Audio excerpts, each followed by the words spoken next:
The fire had long since died when Isolde Rivenoak opened her eyes to the pre-dawn cold that seeped through the fractured walls of the archive chamber. Her fingers, stiff and pale as winter birch, clutched at the rough wool blanket someone had thrown over her sleeping form weeks ago, back when the other archivists still pretended to care whether she lived or froze. Now, at 25, Isolde existed in that peculiar space reserved for those the pack had marked for slow erasure, visible enough to be useful, invisible enough to be discarded without ceremony when her usefulness expired. She rose carefully, testing each limb for the deep aches that had become her constant companions since the night 3 months prior when Beta Garrick had dragged her from her bed and thrown her against the stone wall of the council chamber, demanding she recant her findings about the Ashford Treaty discrepancies. Her left shoulder still clicked when she raised it above her head, a reminder of how his boot had pinned her there while Alpha Corvin Ashfall watched from his elevated seat, fingers steepled, expression unreadable in the torchlight. She had not recanted. She had simply stopped speaking altogether after that night, understanding with the clarity that comes from true helplessness that words were weapons she was no longer permitted to wield. The Brightmere Pack occupied a sprawling territory of marshlands and ancient forests in the contested borderlands between 3 major dominions, a strategic position that had made them wealthy through trade tariffs and treaty negotiations. The Pack's archive, housed in a converted guard tower on the eastern edge of the main settlement, held centuries of blood pacts, territorial agreements, and sacred oaths inscribed in the old tongue that only a handful of linguists could still decipher. Isolde had been one of 3 oath-keepers trained from childhood in the preservation and translation of these documents, a position of theoretical importance that granted her no actual power, no voice in council, no protection from those who found her discoveries inconvenient. Her parents had died when she was 7, caught in a border skirmish that was later revealed to be orchestrated by Brightmere's own war council to justify territorial expansion. No one spoke of this publicly, but Isolde had found the evidence years later, buried in correspondence marked for destruction.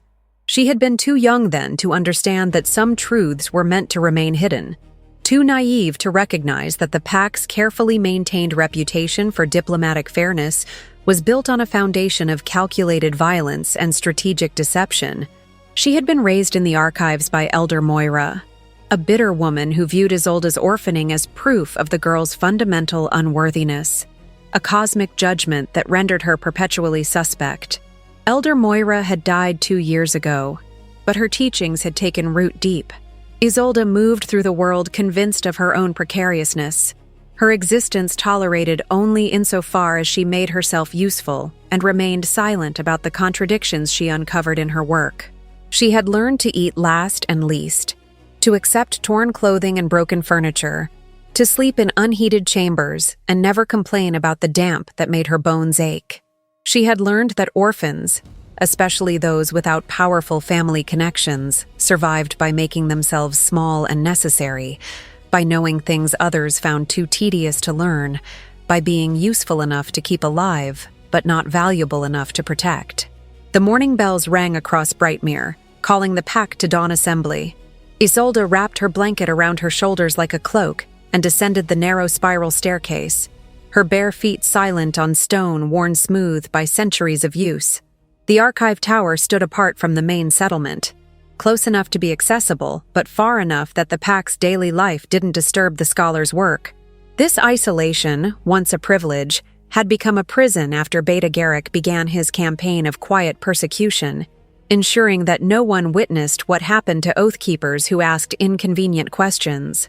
The settlement spread before her in the gray dawn light, a collection of sturdy timber buildings with slate roofs, arranged in concentric circles around the great hall where Alpha Corvin held court. Smoke rose from morning fires, and the scent of baking bread drifted on the cold wind, a reminder of warmth and comfort that Isolde was no longer permitted to share. The Pack's wolves moved through the streets with the easy confidence of those who belonged, greeting one another with casual affection that made Isolde's chest tighten with a longing she had learned to bury deep. She had not been invited to dawn assembly in months, not since the night she presented her findings about the Ashford Treaty to Alpha Corvin in private council. believing foolishly that he would want to know his negotiators had been falsifying territorial boundaries to manufacture conflicts with neighboring packs. Instead of gratitude, she had received violence. Instead of investigation, she had received isolation. Beta Garrick had been tasked with her re-education, a process that involved regular beatings, deliberate starvation, and the systematic destruction of her credibility within the pack. Yet Isolde could not stop seeing what she had seen, could not unknow what she had learned. The Ashford Treaty was not an isolated incident, but part of a pattern stretching back decades. A web of falsified agreements designed to keep the borderlands in a state of controlled chaos that benefited Brightmere's trade dominance, while preventing any single pack from becoming powerful enough to challenge Corvin's authority. The evidence was meticulous, undeniable, hidden in plain sight within documents that most pack members lacked the linguistic training to interpret. Isolde had spent months cross-referencing treaty texts with historical correspondence, building a case that would have destroyed Corvin's carefully cultivated reputation as a fair arbiter of regional disputes. She had been so proud of her work, so certain that truth mattered more than politics. That innocence had been beaten out of her one brutal lesson at a time. The dawn assembly bell rang a second time, more insistent. Isolde knew better than to attend uninvited. But she also knew that remaining too far from pack activities drew its own kind of dangerous attention. She compromised by positioning herself at the edge of the square, half hidden behind a merchant's stall, close enough to hear announcements, but far enough to avoid direct notice. The pack gathered quickly, hundreds of wolves ranging from small children to ancient elders, all drawn by the authority in that bronze bell's voice. Alpha Corvin Ashfall emerged from the Great Hall, flanked by his council of enforcers, Beta Garrick prominent among them. Corvin was a man in his late 40s, still powerful in build, but showing the softness that came with decades of comfortable rule. His authority rested not on physical dominance, but on political cunning, an ability to manipulate pack dynamics and external alliances with surgical precision. He had ruled Brightmere for 23 years, transforming it from a minor border pack into a regional power broker, and he had done so by ensuring that anyone who might threaten his position was either co-opted or destroyed long before they became a serious problem. Isolde had been too insignificant to warrant destruction until she had proven herself dangerous through her competence. Corvin raised his hand, and the assembled pack fell silent with the discipline of long practice. His voice carried easily across the square, resonant and warm with a carefully cultivated paternal authority. He spoke of upcoming trade negotiations, of a diplomatic mission to the Silverpine territories, of preparations for the winter solstice celebrations. Nothing in his tone or manner suggested the violence he had authorized against a woman who had served his pack faithfully for her entire adult life. Nothing in his expression betrayed the systematic falsification of sacred treaties, the manipulation of ancient blood pacts for personal gain, the calculated manufacture of inter-pack conflicts that had cost dozens of lives. Isolde watched him speak and felt something cold and heavy settle in her stomach, a knowledge that went beyond evidence and logic into the realm of instinctive certainty. Corvin was not finished with her. She had been isolated and brutalized, but she had not been eliminated, which meant he still considered her potentially useful or too risky to kill outright. Both possibilities terrified her equally. The assembly concluded with a ritual howl, voices rising in eerie harmony as the pack affirmed their allegiance to Alpha and territory. Isolde did not join them. She had not been permitted to howl with the pack since the night of her punishment. Her voice symbolically severed from the collective as thoroughly as if Garrick had cut out her tongue. She turned away before the ritual ended, unwilling to witness the communal belonging she had been denied, and made her way back toward the archive tower through streets that seemed colder and grayer than they had minutes before. She was halfway across the empty training yard when Beta Garrick's voice stopped her like a physical blow. "Rivenoak." She froze, every survival instinct screaming at her to run even as rational thought insisted that flight would only make things worse. She turned slowly, keeping her eyes lowered in the submissive posture she had learned to adopt around pack leadership. Garrick approached with the casual swagger of someone who knew he could hurt her and face no consequences, his boots loud on the packed earth. "Alpha Corvin wishes to see you," he said, and there was something in his tone that made Isolde's skin crawl, a satisfaction that spoke of plans already in motion. "When?" Her voice came out rusty with disuse, barely more than a whisper. "Now." Garrick gestured toward the great hall, not quite touching her but close enough that she could smell the leather and smoke that clung to his clothes. "He has a task for you, something that requires your particular expertise." Isolde wanted to refuse, wanted to demand answers, wanted to rage against the injustice of being summoned like a dog after months of deliberate exclusion. Instead, she nodded once and began walking toward the great hall, Garrick's presence at her back a constant threat. Her mind raced through possibilities, none of them good. If Corvin had wanted her expertise legitimately, he would have summoned her through proper channels, would have given her time to prepare.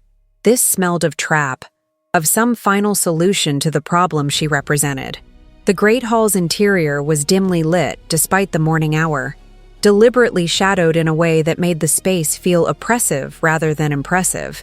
The high ceiling disappeared into darkness above carved timber beams, and the walls were hung with territorial maps and captured weapons from defeated enemies, a museum of Corvin's long reign. The Alpha sat in his elevated chair at the hall's far end, backlit by a narrow window that turned him into a silhouette, faceless and omnipotent. Isolde approached with mechanical precision, stopping at the appropriate distance and sinking into a submissive crouch that made her injuries sing with pain. She waited, head bowed, while Corvin let the silence stretch into something unbearable. This was another lesson she had learned well. Powerful men measured their authority in the seconds they could force others to wait. "Isolde Rivenoak." Corvin's voice was contemplative, almost gentle. "My oathkeeper who sees too much and speaks too freely." She said nothing. There was no safe response. "I have a task that requires your linguistic skills," he continued, and now there was steel beneath the velvet. "A delegation from the Tempest Crown will arrive within the week to renegotiate border tariffs. They will bring documents in the old military dialect, contracts that must be translated with absolute precision. You will provide that translation." Isolde's blood turned to ice. The Tempest Crown was ruled by Calum Dravarin, the Alpha Sovereign whose reputation for ruthless enforcement and calculated violence made even Corvin seem gentle by comparison. The northern territories he controlled were harsh frontier lands where only the strongest packs survived, and his fortress at Northreach was spoken of in whispers as a place where mercy was considered weakness and justice was delivered with absolute finality. If Corvin was willing to involve the Tempest Crown in negotiations, it meant he was either desperate or planning something catastrophic. "I will prepare the archive materials," she managed, her voice steadier than she felt. "No." Corvin leaned forward, his face emerging from shadow, and Isolde saw something in his expression that made her understand with terrible clarity that she had been maneuvered into position for a specific purpose. "You will accompany the delegation as a translator. They have requested an oathkeeper as neutral witness to ensure the treaty terms are recorded accurately. I am sending you." It was a death sentence disguised as an assignment. Isolde knew it with the certainty of someone who had studied power dynamics and political maneuvering her entire adult life. Corvin was sending her into Calum Dravarin's territory, where she would be impossibly far from any allies or protection, where her knowledge of Brightmere's falsified treaties would make her either a target for elimination or a potential intelligence asset to be exploited. Either way, Corvin expected her to die or disappear, the problem of her inconvenient truths solved through strategic removal. "I understand, Alpha," she said, because there was nothing else to say. "Good." Corvin settled back into shadow. "Beta Garrick will provide you with the relevant documentation and ensure you understand the severity of diplomatic failure. You leave at first light in 4 days. Do not disappoint me, Rivenoak." She was dismissed with a gesture, rising on unsteady legs and retreating from the hall with Garrick at her heels. The moment they were beyond the great hall's doors, his hand clamped around her arm hard enough to bruise. "You will translate exactly what we tell you to translate," he hissed, dragging her toward a side building that housed the Pack's administrative offices. "You will not share your little theories about treaty discrepancies. You will not question the documents provided. You will serve Brightmere's interests, or you will not return alive. Do you understand?" Isolde nodded, beyond words now, her mind already racing ahead to the impossible situation she faced. If she translated falsely, she would be betraying her oath as a keeper of sacred contracts, a violation that carried spiritual consequences she had been raised to fear more than death. If she translated truthfully, she would be exposing Brightmere's deceptions to the most dangerous Alpha in the Northern Territories, potentially triggering a war that would consume thousands of innocent lives. There was no good choice, no honorable path forward. She had been positioned as a sacrifice either way. Garrick threw her into a small office and dumped a leather case of documents onto the desk with enough force to scatter loose papers. "You have 4 days to prepare," he said coldly. "I suggest you spend them praying that your usefulness outweighs your tendency toward inconvenient honesty." He left her there, locking the door from the outside, and Isolde sank into the chair with her whole body shaking from adrenaline and terror. The documents spread before her were a nightmare of falsified dates, altered territorial boundaries, and deliberately ambiguous phrasing designed to create legal loopholes that Brightmere could exploit later. It was exactly the kind of manipulative contract work she had spent months documenting, proof that Corvin's deceptions went far deeper than she had initially suspected. She was being sent to the Tempest Crown as both translator and scapegoat, a convenient excuse if negotiations went badly, and a disposable witness if they succeeded. Her life had been reduced to a political calculation, her years of faithful service erased by her inability to ignore the corruption eating at Brightmere's foundations. Isolde pressed her palms flat against the desk and forced herself to breathe through the panic. 4 days. She had 4 days to decide whether to die with honor or survive through compromise. 4 days to prepare for an encounter with an Alpha King whose name inspired terror across the Northern Territories. 4 days before, she would be sent into the ash plains of Northreach, where the strong survived and the weak became forgotten bones scattered across frozen wastes. The winter sun climbed higher beyond the locked office's narrow window, and Isolde began to read the falsified treaties with a linguist's eye and a condemned woman's desperate focus, searching for any detail that might give her leverage, any truth that might save her when truth itself had become the most dangerous thing she could possess. 3 days later, as she packed her meager belongings into a travel sack that had belonged to Elder Moira, Isolde discovered a hidden compartment in the Archive Tower's foundation, where the old woman had secreted away decades of correspondence proving the full extent of Brightmere's diplomatic manipulations. The documents were meticulously organized, annotated in Moira's cramped handwriting, evidence of crimes that went back to before Isolde was born. The old woman had known. She had known everything, and she had done nothing, choosing bitter survival over dangerous truth. Isolde held those documents in trembling hands and understood that she had been given a choice after all, though not one anyone would have wished for. She could burn this evidence, travel to the Tempest Crown as ordered, translate falsely to save her own life, and live forever with the knowledge that she had betrayed everything her training stood for. Or she could take this evidence with her, hidden in the false bottom of her travel sack, and gamble everything on the possibility that Calum Draveren's reputation for absolute enforcement of law extended to punishing those who violated the sacred nature of blood pacts and territorial treaties. It was not a rational choice. The odds of Calum protecting her rather than using her as leverage against Brightmere were impossibly small. But Isolde was beyond rational calculation now, her spirit broken by months of abuse and isolation, her faith in legitimate authority shattered by the realization that her own Alpha was willing to sacrifice her to maintain his corrupt power. She packed Elder Moira's evidence carefully, layer upon layer of damning truth hidden where no casual search would find it, and tried not to think about what Beta Garrick would do to her if he discovered the betrayal.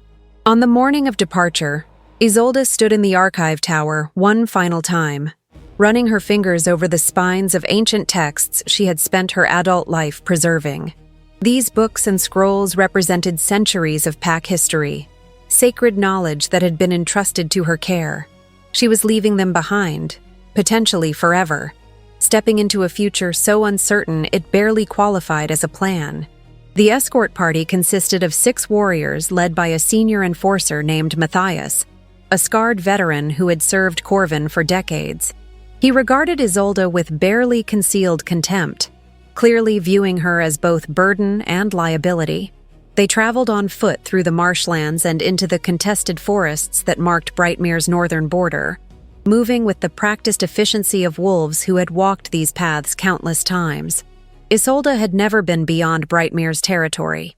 Everything she knew about the wider world came from treaties and correspondence, second-hand accounts that had never prepared her for the reality of travel through dangerous lands.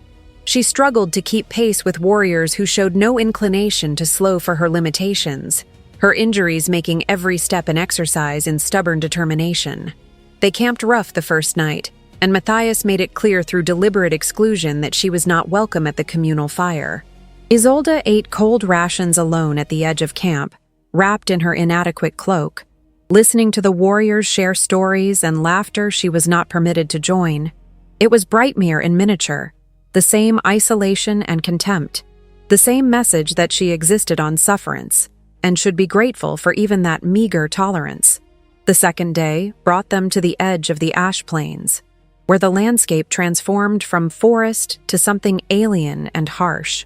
The Tempest Crown's territory began here, marked by cairns of blackened stone that radiated a warning even Isolde's limited wolf senses could detect. This was Calum Draveren's domain, where the strong ruled without apology and the weak did not survive long enough to complain about injustice. Matthias called for a rest, and the warriors formed a defensive circle, clearly uneasy about proceeding into territory where they had no authority and limited protection. Isolde sat apart as always, her hands wrapped around the leather strap of her travel sack, feeling the weight of Elder Moira's evidence like a physical presence. She was about to cross into the territory of the Alpha Sovereign, carrying proof of crimes that could start a war, her life balanced on the edge of a decision she had already made, but could still barely believe.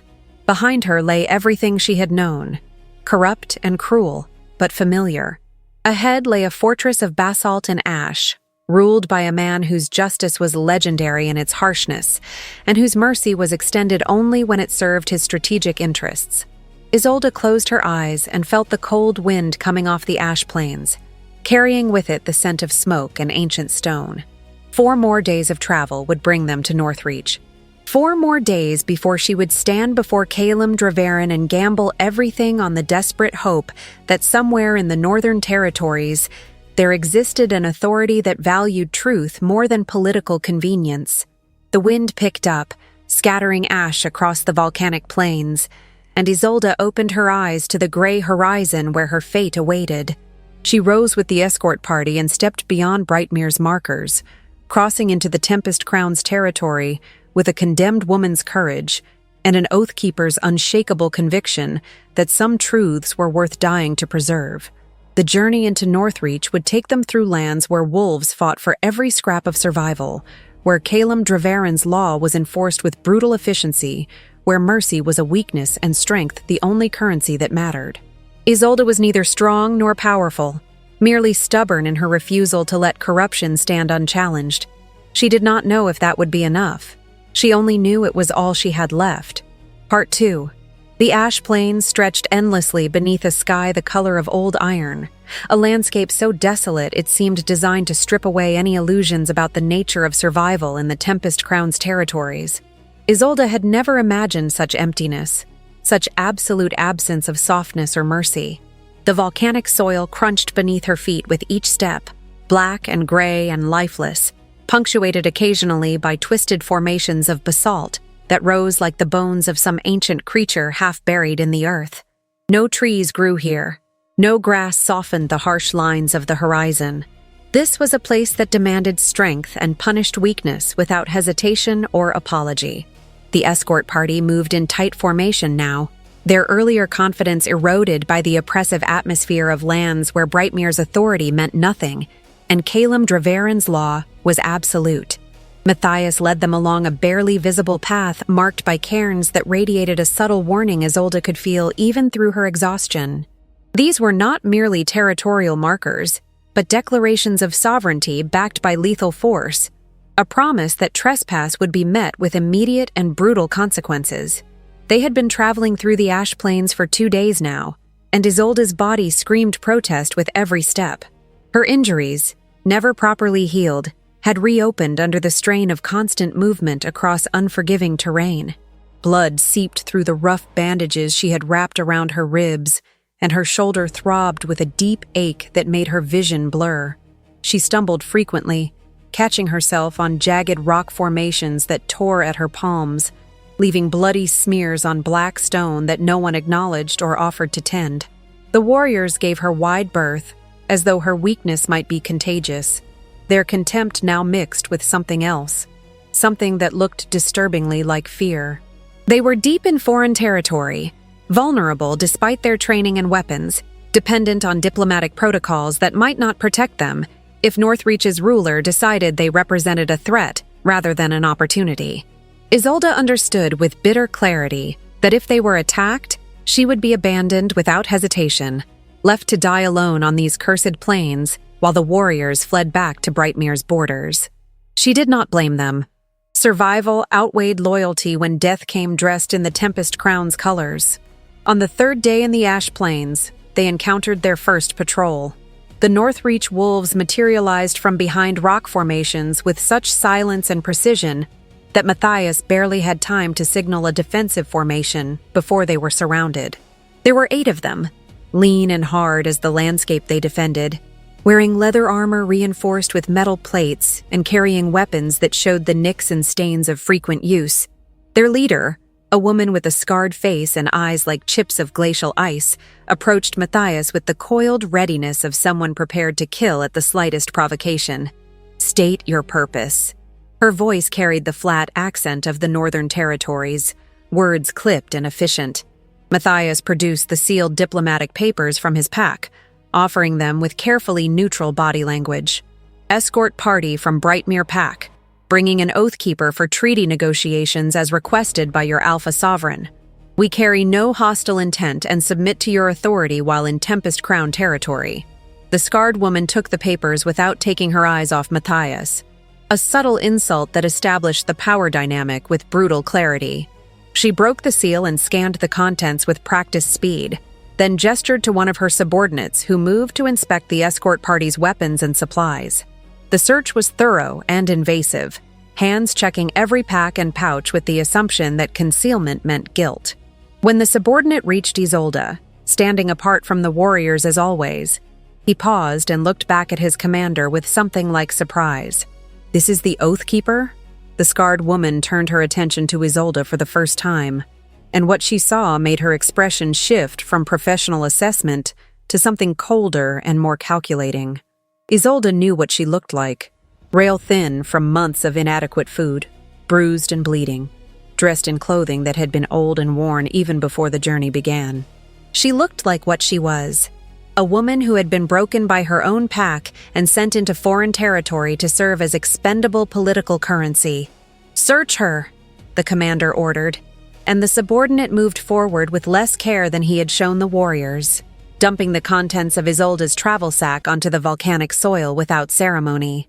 Her few possessions scattered across the black earth, spare clothing more patched than original fabric, a worn blanket, the basic tools of her trade as an Oathkeeper, and beneath them, hidden in what she had thought was a secure compartment, Elder Moira's carefully organized evidence of Brightmere's decades of diplomatic deception. Time seemed to stop as the subordinate lifted out bundle after bundle of documents, his confusion evident as he tried to reconcile the damning nature of what he was finding with the broken woman who had carried them. The scarred commander stepped forward, selected one bundle at random, and scanned the contents with eyes that had clearly been trained to recognize important intelligence when it appeared. The silence that followed was more terrifying than any threat could have been. "You carry documents proving your own pack's systematic violation of sacred treaties," the commander said finally, her voice stripped of emotion but heavy with implication.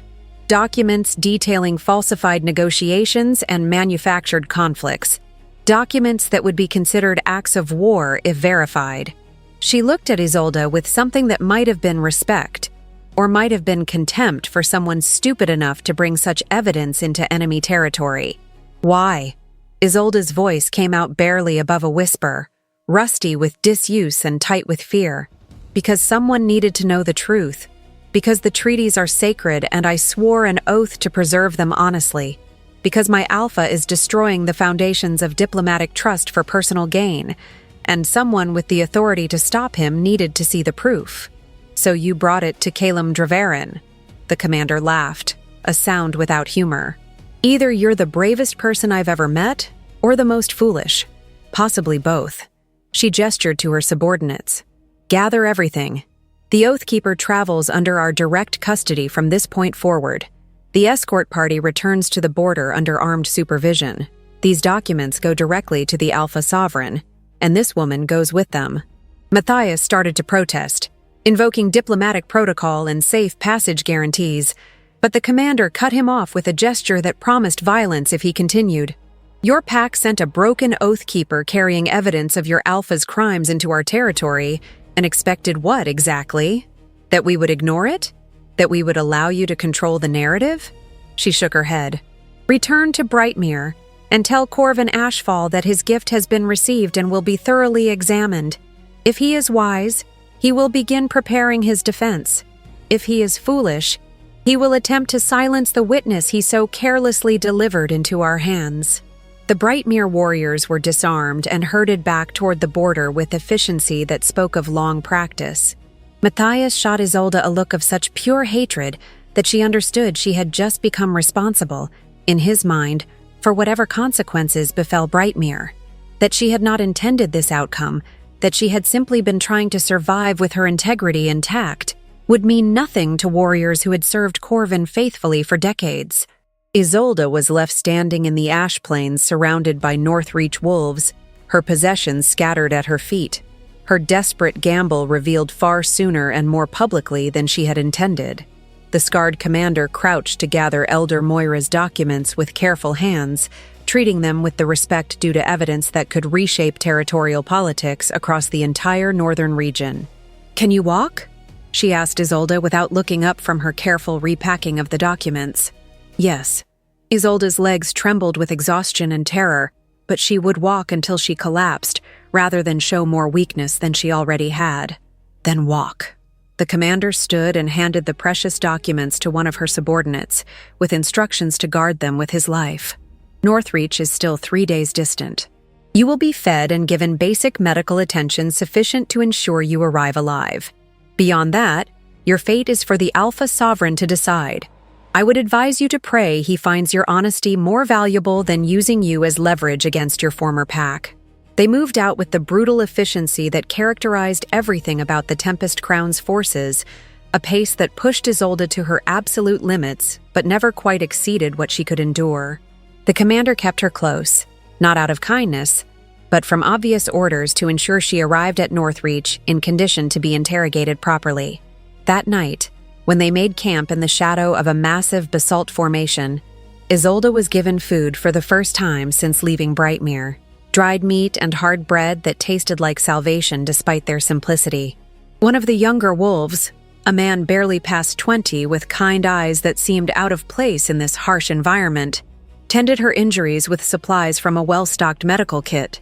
He worked in silence, his touch gentle despite the obvious extent of her damage, cleaning and rebandaging wounds that had been neglected for far too long. When he encountered the systematic pattern of her injuries, the precision of breaks and bruises that spoke of deliberate, repeated violence, his jaw tightened, but he said nothing, simply continued his work with increased care. "Thank you," Isolde whispered when he finished, the first genuine kindness she had received in months, bringing tears she could not quite suppress. He met her eyes briefly, and she saw anger there, carefully controlled but burning bright. "No one deserves what was done to you," he said quietly. "Regardless of what you did or didn't do, our Alpha has strong feelings about the abuse of power, especially when it involves those unable to defend themselves. He will want to hear your story directly." It was not quite reassurance, but it was more hope than Isolde had carried since the night Beta Garrick first threw her against the council chamber wall. She slept that night wrapped in a borrowed blanket that smelled of smoke and leather, surrounded by warriors who served an alpha with a reputation for absolute brutality, and felt safer than she had in her own pack's territory. The final 2 days of travel brought them into sight of Northreach itself, and Isolde understood immediately why this fortress inspired such dread across the northern territories. The stronghold rose from the ash plains like a geographical inevitability, carved from the same black basalt as the rock formations that surrounded it, but shaped by centuries of strategic fortification into something that was part defensive necessity and part architectural statement. Massive walls 30 feet high enclosed a complex of buildings that seemed to grow directly from the volcanic stone, their lines harsh and uncompromising, designed to withstand siege warfare and make any attack prohibitively costly. Watchtowers punctuated the walls at regular intervals, and Isolde could see sentries moving with the disciplined precision of wolves who took their defensive responsibilities seriously. This was not a place built for comfort or beauty, but for survival in a landscape that offered neither mercy nor quarter. The gates, massive constructions of reinforced timber and metal, stood open but heavily guarded, and the traffic moving in and out suggested a population far larger than Isolde had imagined. The scarred commander, whose name Isolde had learned was Captain Petra, led them through the gates and into Northreach proper. The interior was a revelation. Where the exterior promised only harsh functionality, the interior revealed a thriving community that had adapted to its environment rather than being crushed by it. Buildings were carved directly into the basalt in many cases, their interiors surprisingly spacious and well lit by clever use of skylights and reflective surfaces. The streets were clean and well maintained, and the wolves she passed seemed healthy and purposeful, lacking the undercurrent of fear and resentment that had permeated Brightmere's social fabric. But beneath the relative prosperity, Isolde sensed the iron discipline that made such a community possible in this unforgiving environment. These wolves lived under a strict code that valued strength, competence, and loyalty above all else. Weakness was not tolerated because weakness threatened everyone's survival. Justice was swift and harsh because lengthy deliberation was a luxury frontier territories could not afford. This was a place where Calum Draveren's reputation for absolute enforcement of law made perfect sense, a necessary adaptation to conditions that punished mercy as severely as they punished cruelty. Captain Petra led them deeper into the complex, past residential quarters and training yards, through a massive courtyard where warriors practiced combat techniques, with an intensity that suggested combat readiness was a perpetual expectation rather than theoretical preparation. They climbed a broad staircase carved from the living rock and entered the fortress's central keep, a structure that served as both administrative center and the Alpha Sovereign's personal territory. The interior was dimly lit by oil lamps and iron brackets. The walls hung with territorial maps marked with colored pins denoting pack boundaries, resource locations, and strategic positions. This was a war room disguised as a throne hall, a place where every decoration served a practical purpose and aesthetic considerations were secondary to functional efficiency. At the far end of the hall, elevated on a platform of polished basalt, sat a massive chair carved from a single piece of black stone, its back inscribed with territorial markers in the old script that Isolde's training allowed her to read. Strength, law, survival. The chair was empty, but its presence dominated the space, a physical manifestation of authority that required no occupant to make its power felt. Captain Petra led Isolde to a side chamber, smaller and less intimidating, but still undeniably a place of interrogation rather than comfort. A table and chairs, both carved from the same dark stone as everything else in Northreach, occupied the center of the room. Petra gestured for Isolde to sit, then took up a position by the door that was clearly guard duty rather than conversation. The Alpha Sovereign is currently overseeing operations at the eastern border, Petra said, her tone professional and revealing nothing. He will return by nightfall. You will wait here.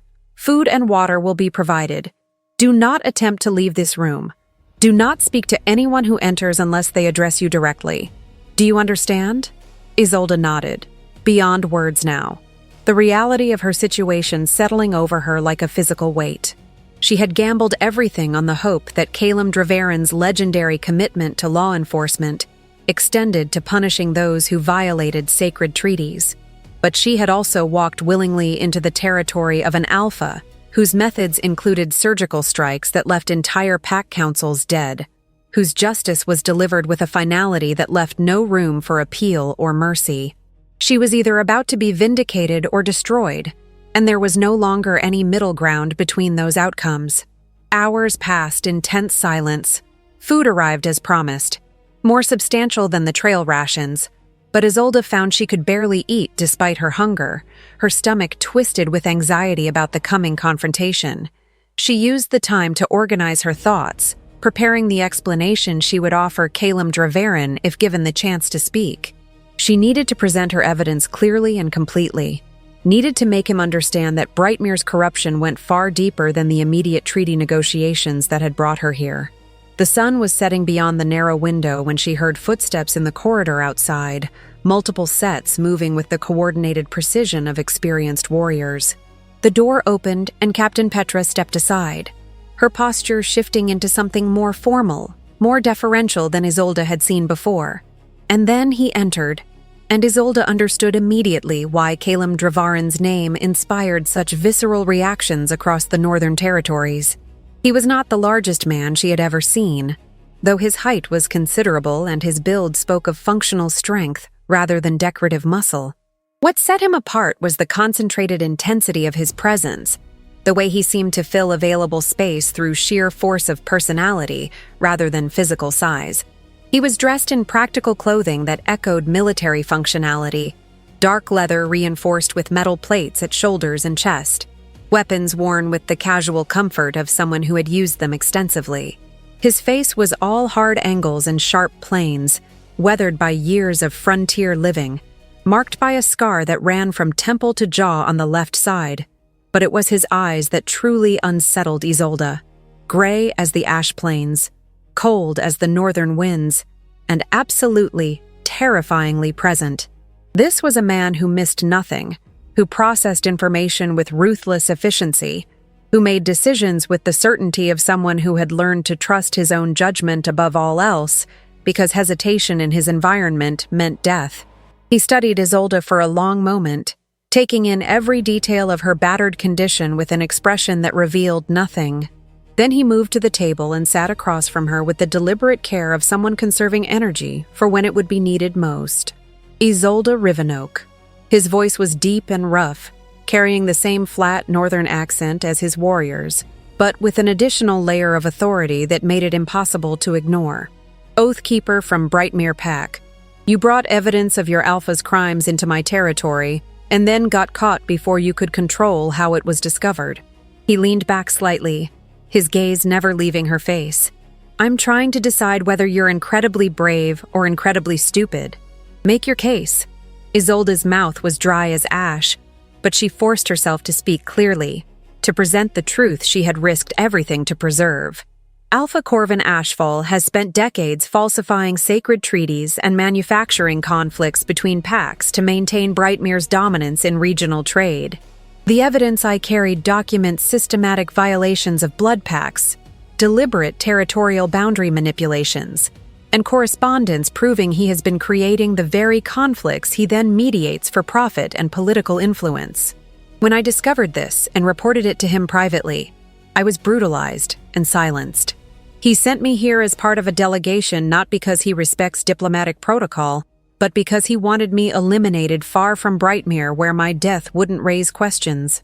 She paused, gathering courage for the next part. I brought the evidence because someone with the authority and power to enforce consequences needed to see it, because the treaties are sacred and their violation undermines every foundation of interpack diplomacy. Because I swore an oath to preserve them honestly, and that oath matters more than my life or safety or loyalty to an alpha who proved himself unworthy of that loyalty. Calum listened without interruption, his expression giving away nothing of his thoughts or reactions. When she finished, silence stretched between them, heavy with implications and unspoken calculations. Finally, he leaned forward, resting his forearms on the stone table, and asked the question that would determine everything. Who hurt you? The question was so unexpected, so far from the political and strategic considerations Isolde had anticipated, that she could only stare at him in confusion. He gestured slightly, indicating her obvious injuries, the systematic damage that even fresh bandages could not completely conceal. Your body shows evidence of repeated, deliberate trauma inflicted by someone who knew how to maximize pain while avoiding immediately lethal damage. You move like someone whose ribs have been broken and never properly healed. Your left shoulder is permanently damaged. The bruising patterns suggest you were held down and beaten methodically, not attacked in spontaneous rage. So I ask again, who hurt you? Isolde's voice came out barely above a whisper, the shame of her victimization overwhelming her even as logic insisted she had nothing to be ashamed of. Beta Garrick, on Alpha Corvin's orders. Because I discovered the treaty falsifications and reported them. Because I refused to recant my findings when ordered to do so. Because I represented a threat to the carefully constructed lie that Brightmere is a fair arbiter of regional disputes.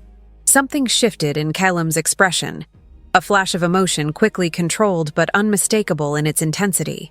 It looked disturbingly like rage, cold and calculating and absolutely committed to consequences that would be delivered with surgical precision. Captain Petra, he said without taking his eyes off Isolde, retrieve the documents this woman brought. I want every page catalogued and verified against our own territorial records. If what she claims is accurate, Brightmere has violated approximately 47 different treaty provisions, 7 of which carry automatic justification for military response under the old codes. Petra saluted and departed, leaving Isolde alone with the Alpha Sovereign, whose reputation for brutal enforcement suddenly seemed far less terrifying than it had moments before. Callum stood and moved to the window, looking out over the darkening ash plains beyond Northreach's walls, his posture radiating controlled fury. I have spent 20 years building a reputation for absolute enforcement of law in these territories, he said, his voice carrying a hard edge that promised violence. I have killed alphas who believed themselves above accountability. I have dismantled pack hierarchies that preyed on their weakest members. I have made it very clear that my territory operates under principles of brutal but impartial justice, because that is the only thing that prevents these frontier lands from descending into chaos. He turned back to face her, and Isolde saw something in his expression that was far more complex than the simple brutality his reputation suggested. What I cannot tolerate, what I will not tolerate under any circumstances, is the systematic abuse of sacred institutions for personal gain. Corvin Ashfall has not simply lied about treaty terms. He has corrupted the very foundations of diplomatic trust that allowed different pacts to coexist without constant warfare. He has turned oath-keepers like you into expendable tools and beaten them when they tried to preserve the integrity of their calling. He has sent you here expecting you to die, either through my hand or through his manipulation of events, and he has done so with such arrogance that he didn't even ensure you wouldn't betray him in the process. Callum moved back to the table and sat down again, his gaze locked on Isolde with an intensity that made her feel truly seen for the first time since her parents had died 18 years ago. I am going to ask you a series of very detailed questions about what you discovered and how you discovered it. I am going to verify every claim you make against independent sources. And if your evidence proves accurate, which I strongly suspect it will, I am going to respond to Corvin Ashfall's violations with the full force of Tempest Crown authority. He paused, and when he spoke again, his voice was quieter, but no less intense. That response will be violent, comprehensive, and absolutely final. People will die. Brightmere's power structure will be destroyed. The regional political balance will shift dramatically. You need to understand that bringing this evidence to me has set events in motion that cannot be stopped or softened, regardless of any personal feelings you might still have about your former pack. Isolde met his eyes and felt a strange calm settle over her, despite the terrifying implications of his words. Brightmere stopped being my pack the night Beta Garrick beat me for telling the truth. I have no loyalty to leaders who corrupt sacred oaths and brutalize those sworn to preserve them. Whatever consequences follow from exposing Corvin's crimes, they are consequences he earned through his own actions. I will not carry guilt for his choices. Something that might have been approval flickered across Calum's face. Good. Then let's begin. Start with the first discrepancy you noticed in the Ashford Treaty and walk me through every step of your investigation. Leave nothing out, no matter how small or seemingly insignificant. I need to understand the full scope of what he's done before I can plan an appropriate response. They talked through the night, Isolde's voice growing stronger as she detailed months of careful research and documentation. Calum listened with the focused attention of someone processing information for strategic purposes, occasionally stopping her to ask clarifying questions or to request specific details about dates, witnesses, and documentary evidence. Captain Petra returned with the bundles of papers Isolde had carried, and they spread them across the table, cross-referencing her claims against the meticulous records Elder Moira had kept. As the hours passed and the full extent of Brightmere's deceptions became clear, Isolde watched Calum's expression settle into something cold and purposeful, the look of a man who had made a decision and would see it through regardless of cost or consequences. This was the Alpha Sovereign whose reputation had been built on absolute enforcement of law, and she had just provided him with irrefutable proof that one of the region's most influential pack leaders had spent decades treating those laws as suggestions to be manipulated rather than foundations to be respected. When dawn light finally began filtering through the narrow window, Calum sat back and rubbed his eyes with a weariness that made him seem suddenly, unexpectedly human, rather than the legendary figure of terror northern packs whispered about. "You've given me enough evidence to justify complete military intervention," he said quietly. "Corvin Ashfall has violated sacred covenants in ways that threaten the entire framework of interpack diplomacy. The question now is how to respond in a way that punishes the guilty without destroying innocents who had no knowledge of or participation in his crimes." He looked at Isolde with something that might have been respect or might have been recognition of a kindred spirit, someone who had sacrificed everything for principles that others treated as negotiable. "You will remain here as a protected witness while I plan the response. Your testimony may be required before the High Convergence if other packs demand formal justification for my actions. In the meantime, you will be given proper medical treatment, adequate housing, and the respect due to someone who upheld their oaths even when doing so nearly cost them their life." Isolde felt tears threatening but refused to let them fall, unwilling to show more weakness before this man who had somehow, impossibly, proven to be exactly what she had desperately hoped to find. An authority that valued justice more than political convenience, that enforced laws even against powerful alphas, that protected those who tried to preserve sacred institutions, rather than punishing them for their inconvenient honesty. "Thank you," she whispered, and meant it with every broken piece of her battered spirit. Calum stood, and for just a moment his hand rested briefly on her shoulder, the injured one, with surprising gentleness. "You survived months of brutalization and then walked into foreign territory carrying evidence that could have gotten you killed at any point during your journey. You have nothing to thank me for. You did the impossible part. I'm simply doing what should have been done months ago when Corvin first ordered you harmed for telling the truth." He moved toward the door, already planning whatever brutal response Brightmere's crimes had earned, but paused at the threshold to look back at her one final time. "Rest, heal, and understand that what happens next is not your responsibility. It's mine." Then he was gone, leaving Isolde alone in the stone chamber, as sunlight crept across Northreach's basalt walls, illuminating a fortress where justice was harsh but honest, where sacred oaths were enforced rather than exploited, where a broken oath-keeper who had sacrificed everything for truth had finally found someone willing to make that sacrifice matter. Outside, in the central keep, Calum Draverin was already gathering his war council, already planning a response that would reshape the Northern Territory's political landscape.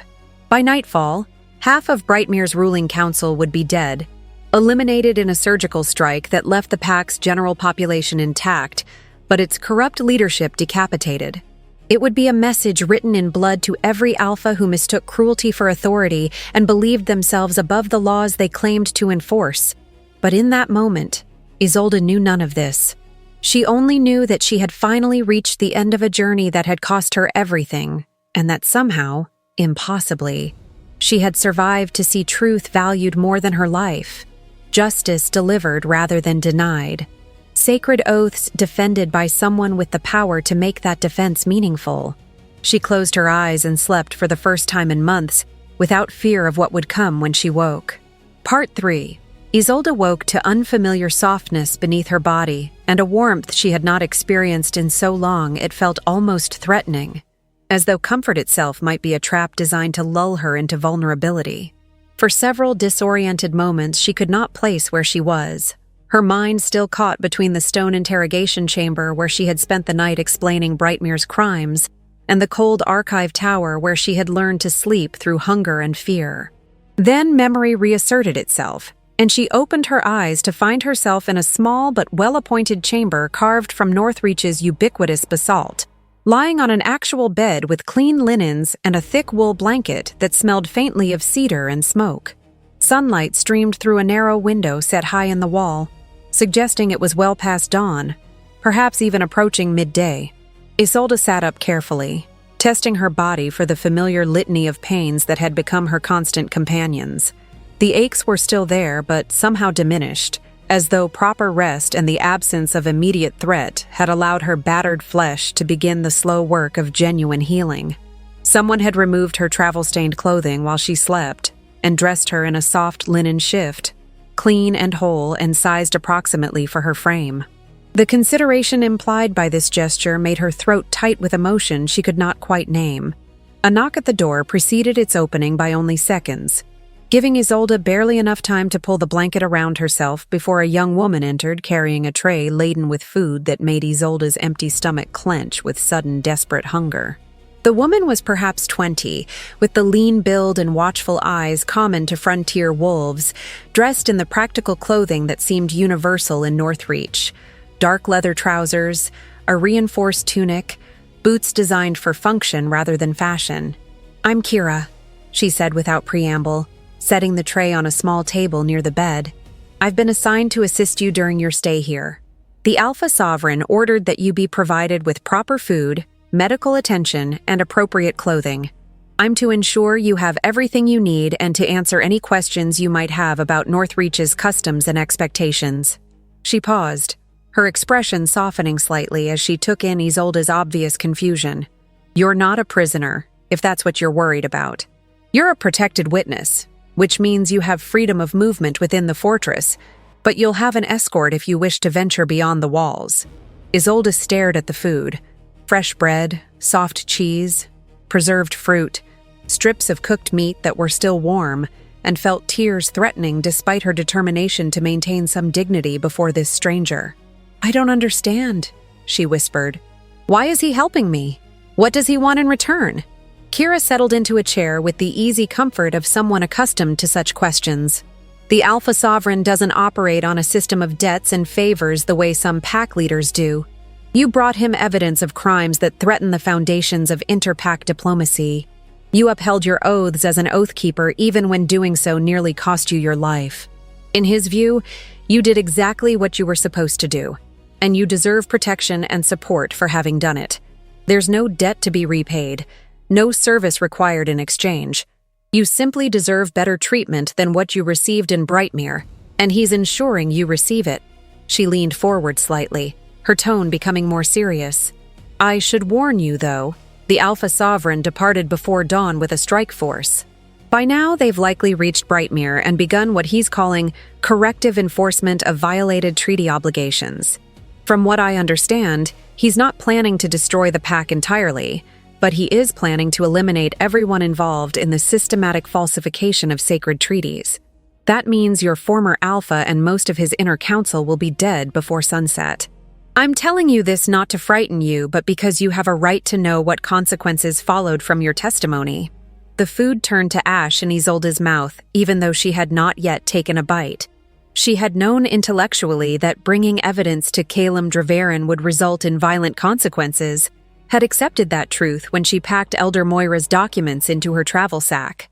But understanding violence as an abstract concept, was vastly different from confronting the reality that dozens of wolves she had known her entire life were dying at this moment because she had refused to remain silent about corruption. "I knew," she managed, her voice rough with emotions she could not fully process. "I knew he would respond with force. I just didn't expect him to move so quickly or so decisively." The Alpha Sovereign believes that hesitation in enforcement sends the message that violations might be negotiable if you argue convincingly enough. He's built his reputation on immediate, overwhelming responses to proven crimes, specifically to discourage others from testing whether the laws apply to them. It's brutal, but it's also why these territories maintain relative stability despite the harsh conditions. Everyone knows exactly where the lines are and exactly what happens when you cross them. Kira stood and moved to the window, her posture suggesting she had personal familiarity with the philosophy she was explaining.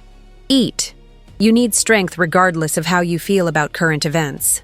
The healer will be here within the hour to properly treat your injuries. And then you're expected to meet with the Intelligence Council to provide additional context for some of the documents you brought." She paused at the door, looking back with something that might have been sympathy, or might have been respect for someone who had survived what should have destroyed her. For what it's worth, most of Northreach views what you did as extraordinarily brave. You stood up to your own Alpha knowing he had the power to kill you. You preserved evidence of his crimes despite systematic brutalization designed to break you. And you brought that evidence to the one authority in the Northern Territories with both the power and the will to enforce consequences. That takes the kind of courage most wolves only claim to possess. Don't diminish it by drowning in guilt over what happens to criminals who earned their fate through their own choices. Then she was gone, leaving Isolde alone with food she could barely taste and thoughts that spiraled in directions she could not control. She forced herself to eat because Kira was right about needing strength, mechanically consuming the meal without truly registering its flavors. Her mind kept circling back to Brightmere, to wolves she had grown up alongside, to the complex web of relationships and shared history that would be torn apart by Caelim's strike force. She had no love for Corvin Ashfall or Beta Garrick, felt nothing but cold satisfaction at the thought of them facing consequences for their crimes. But there would be others caught in the violence, subordinates who had followed orders without understanding the full scope of corruption, families who would lose providers and protectors, a pack structure that would be destabilized in ways that could take years to properly rebuild.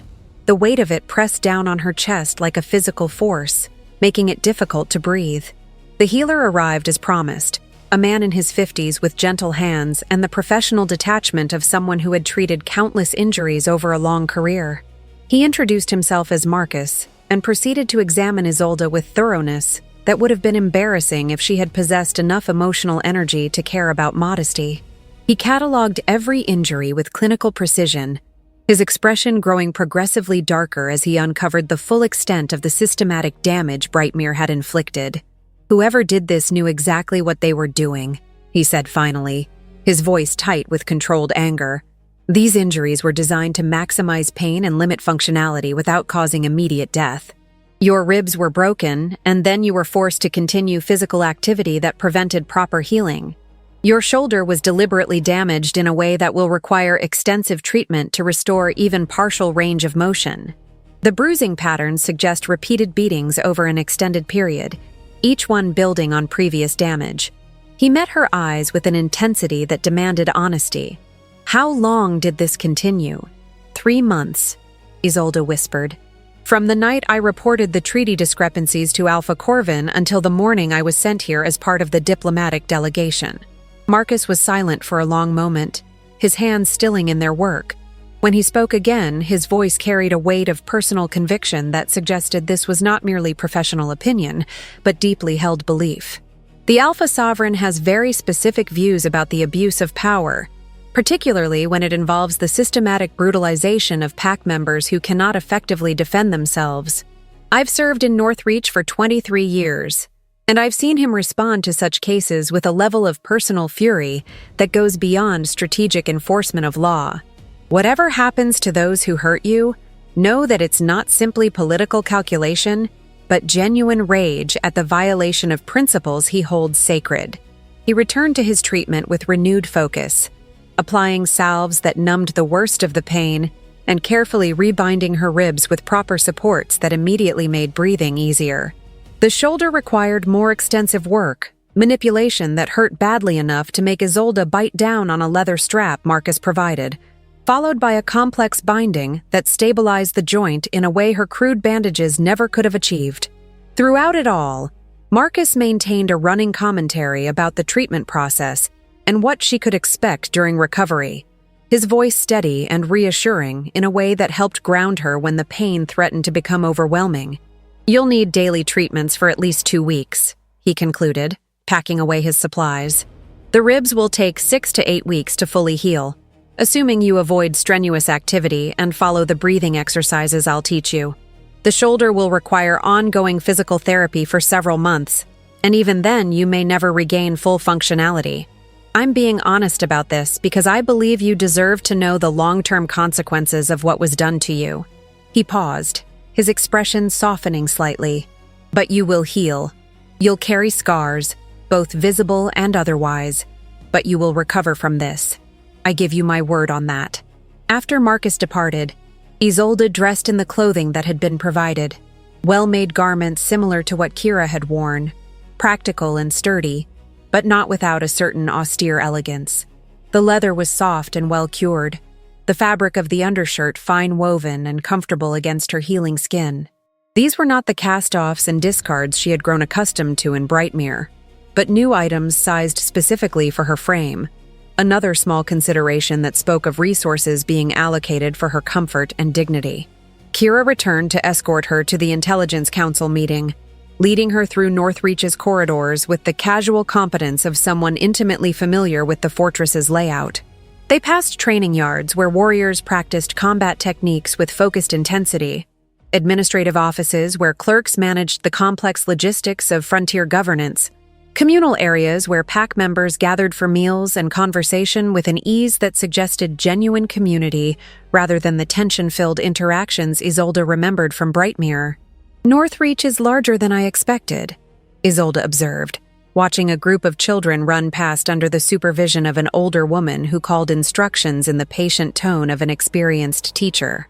"We're the administrative center for the entire Tempest Crown territory," Kira explained. "That means we house not just warriors and their families, but also clerks, craftspeople, merchants, scholars, and specialists of various kinds. The Alpha Sovereign believes that sustainable power requires a diversified community with depth of expertise across multiple domains. He's not interested in ruling through fear alone. He wants genuine stability, which means ensuring that everyone from warriors to bakers understands their role in maintaining the larger social structure." She glanced at Isolde with a slight smile. "It's not the barbaric war camp most outsiders imagine when they hear about the Tempest Crown. We have laws, social services, education systems, and yes, expectations that everyone contributes according to their abilities. But there's also support for those who need it, and consequences for those who exploit others' vulnerabilities." They arrived at a chamber that clearly served as a meeting room for strategic planning, its walls covered with detailed maps showing territorial boundaries, resource distribution, and what Isolde recognized as military positioning markers. 3 people waited inside: Captain Petra, whom Isolde remembered from her capture in the Ash Plains, a man in his 60s with the scholarly appearance of someone who spent more time with documents than weapons, and a younger woman whose bearing suggested military command despite her relatively junior rank. Captain Petra made the introductions with professional efficiency. "Isolde Rivenoak, this is Senior Archivist Theron, who oversees our treaty documentation and historical records, and Commander Celine, who leads our border enforcement divisions. We've been tasked by the Alpha Sovereign to verify the evidence you brought against Brightmere and to identify all pacts that may have been affected by the falsified treaties. Your expertise as an Oathkeeper will be essential to this process." For the next several hours, Isolde worked with the Council to decode Elder Moira's meticulous documentation, explaining the linguistic nuances that revealed deliberate falsifications, identifying the specific treaty clauses that had been manipulated, and mapping out the network of deceptions that Brightmere had maintained for decades. Theron proved to be a brilliant scholar with an encyclopedic knowledge of treaty history, while Selena's military mind immediately grasped the strategic implications of each revelation.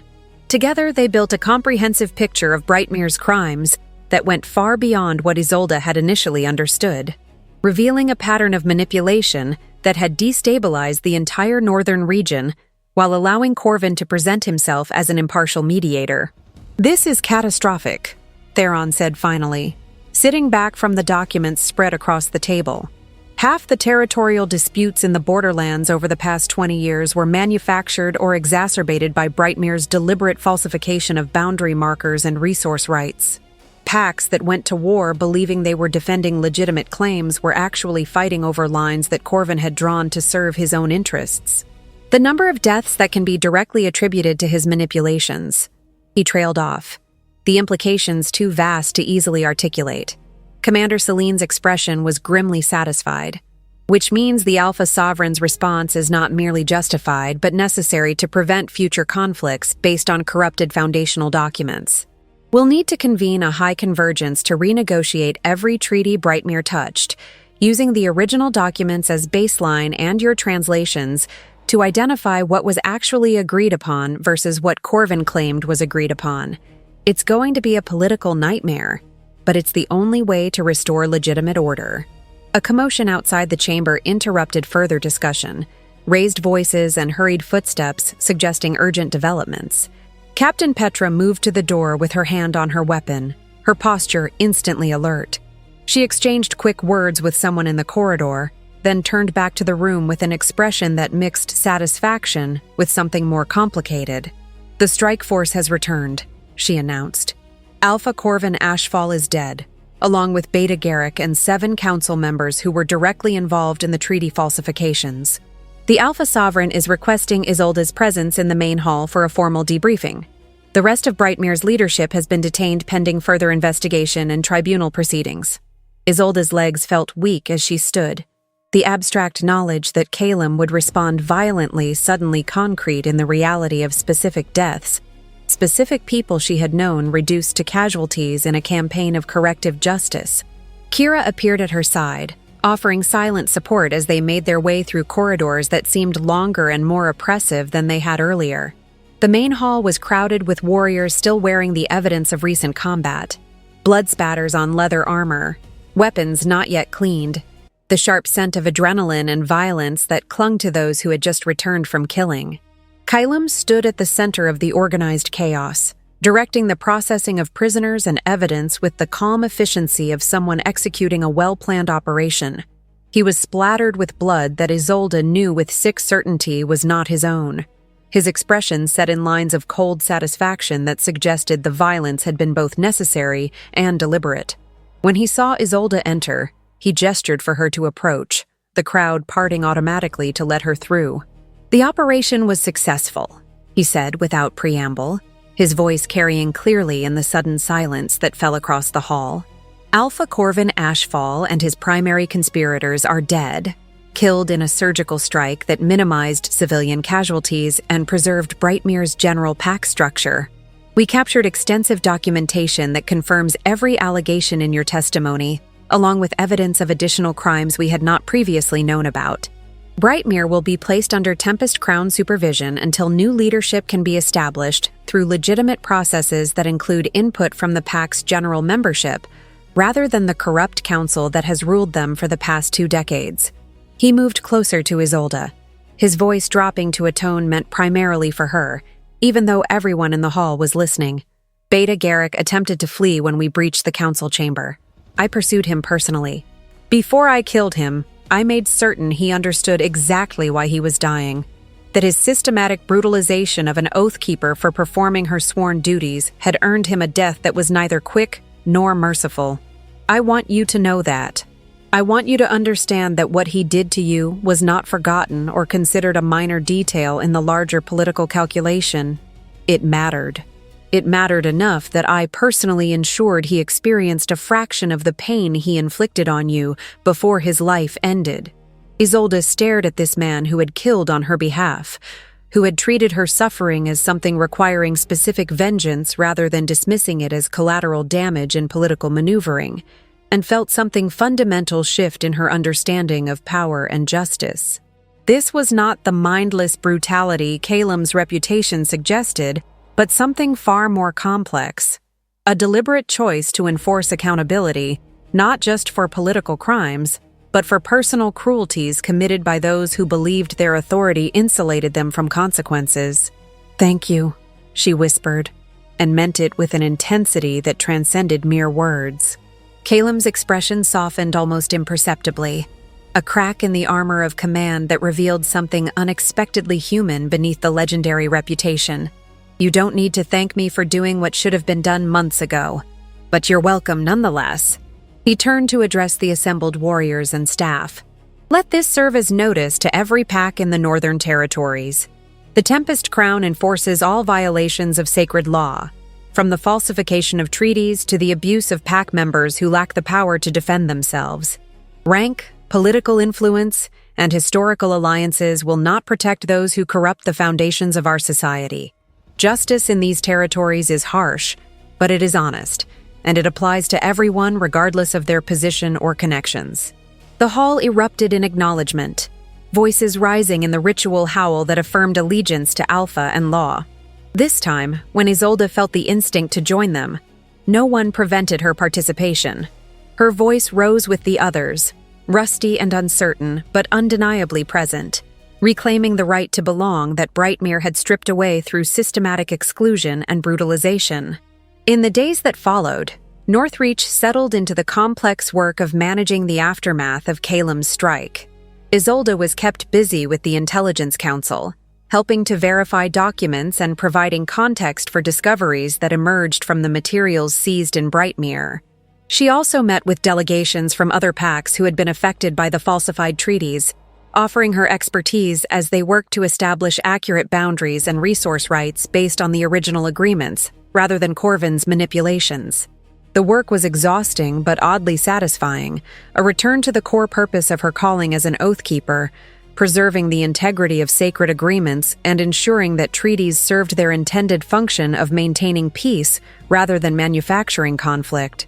For the first time since Elder Moira had begun training her as a child, Isolde felt like her skills were being used properly, respected rather than exploited, valued as essential to the larger social good rather than dismissed as minor clerical work beneath the notice of real power. She also began the slow process of genuine healing, both physical and psychological.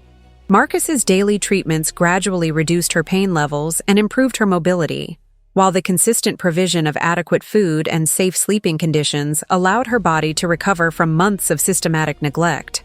The psychological healing was slower and more complicated, involving frequent nightmares and unexpected moments of panic when certain sounds or situations triggered memories of her brutalization. But Kira proved to be more than a mere assistant. She was someone who seemed to instinctively understand the aftermath of trauma and provided support without demanding explanations or emotional displays Isolde was not yet ready to offer. What surprised Isolde most was the way Northreach's community gradually drew her in, not through dramatic gestures, but through small acts of inclusion that acknowledged her presence and value. Warriors nodded respectfully when she passed in the corridors. Craftspeople sought her opinion on the linguistic accuracy of decorative inscriptions they were carving. Children playing in the courtyards sometimes paused to ask questions about the old script, fascinated by someone who could read words that looked like mysterious symbols to their untrained eyes. She was becoming part of the social fabric without conscious effort, simply by being present and useful and treated with basic dignity. 2 weeks after the strike on Brightmere, Calem summoned Isolde to a private meeting in his personal study, a smaller chamber adjoining the main hall that served as both office and war room. Maps covered every available surface, marked with colored pins and notation in his sharp, efficient handwriting. He looked tired when she entered, the kind of bone-deep exhaustion that came from managing complex political situations with insufficient time for rest, but he straightened when he saw her and gestured for her to sit. "The High Convergence has been scheduled for 3 weeks from now," he said, moving to pour 2 cups of a dark liquid that smelled of herbs and honey. Every major pack in the Northern Territories will send representatives to witness the tribunal proceedings against Brightmere's surviving council members and to participate in the renegotiation of affected treaties. Your testimony will be central to those proceedings. I need to know if you're prepared for that level of public exposure and the likelihood that some alphas will attempt to discredit or intimidate you to protect their own interests. Isolde accepted the cup he offered, sipping carefully at the warm, slightly bitter beverage. I've spent months being brutalized for telling inconvenient truths. Public testimony at a formal convergence doesn't frighten me more than what I've already survived. I'll tell them what I found and let the evidence speak for itself. If they choose to believe lies rather than documented proof, that reflects their own corruption, not any weakness in my testimony. Calum settled into the chair across from her with a slight smile that transformed his usually stern features into something unexpectedly appealing. That's exactly the attitude that made me certain you would survive what Brightmere tried to do to you. Most people break under that kind of sustained pressure, lose their conviction that truth matters when the consequences of honesty become severe.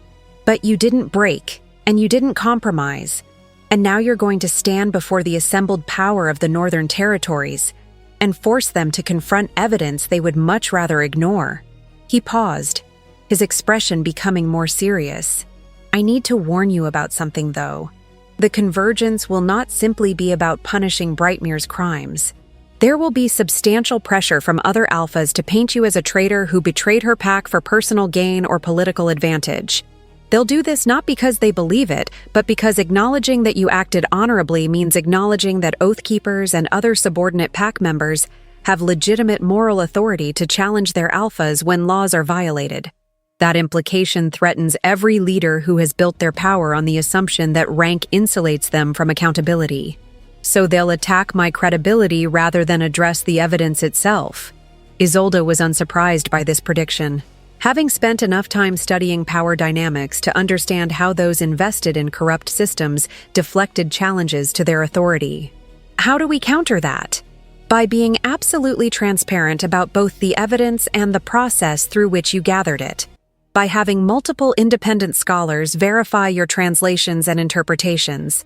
And by making it very clear that I am personally committed to protecting you from retaliation, regardless of what political pressure is brought to bear. Calum leaned forward, his gray eyes intense. I'm going to claim you as Queen and Voice of Accord for the Tempest Crown, Isolde. It's a ceremonial position that hasn't been filled in my territories for nearly a decade, but it carries significant political authority and provides you with formal protection under ancient customs that even the most corrupt alphas hesitate to violate openly. It also sends a clear message that I consider your integrity and expertise valuable enough to elevate you to the highest possible status within my court. Isolde stared at him, trying to process what he was suggesting and all its implications. You barely know me. You're basing this decision on 2 weeks of observation and the fact that I brought you evidence of treaty violations. What if I'm not capable of fulfilling whatever responsibilities come with that position? What if I make mistakes or prove unworthy of the trust you're placing in me? Then you'll make mistakes and learn from them, the same way everyone in positions of responsibility does.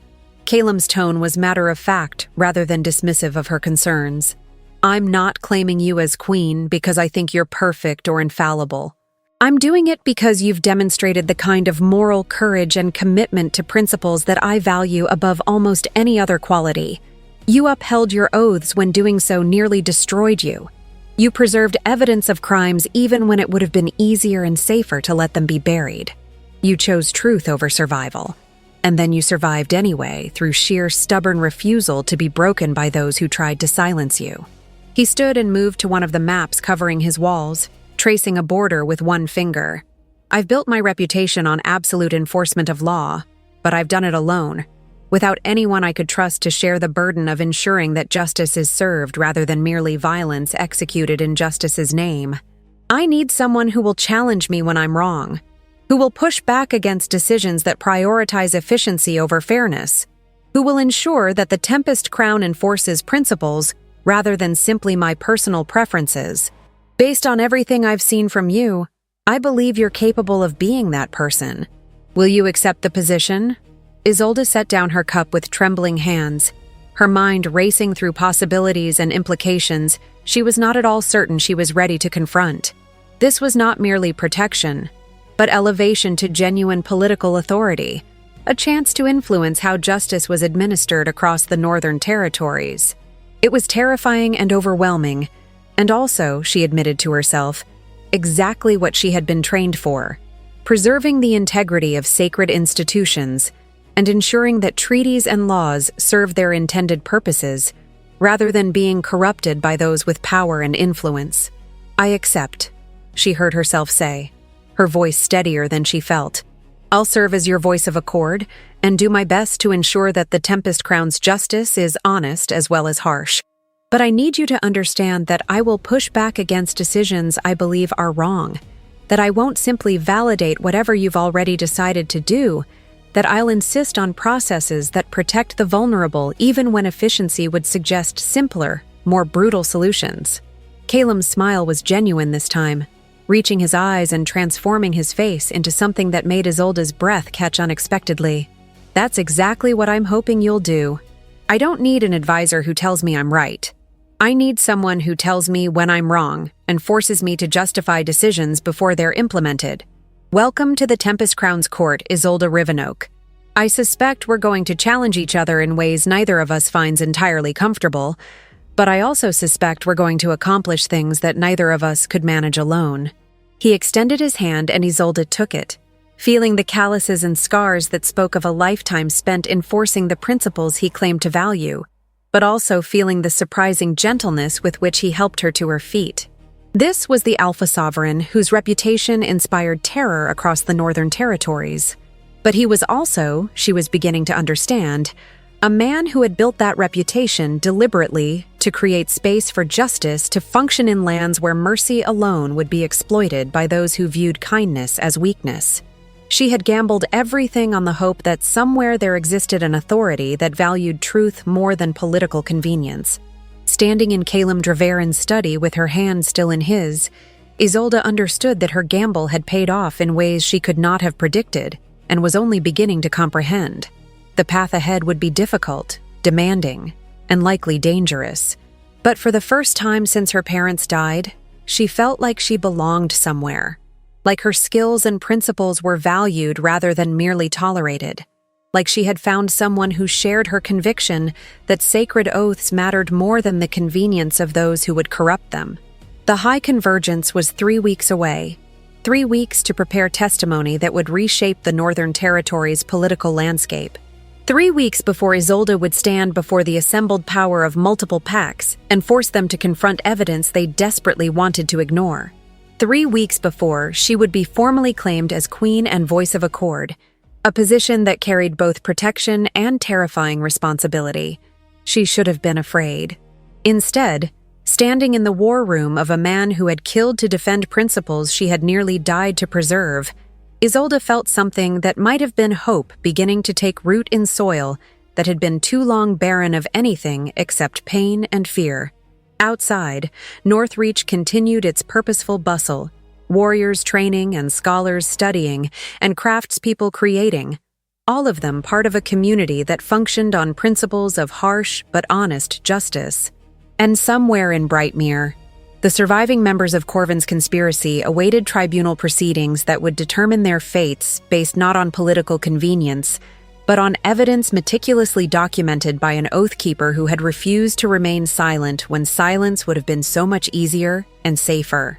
The consequences of her choice to bring that evidence to Calum Draveren were still unfolding, rippling outward in ways that would reshape the Northern Territories for generations.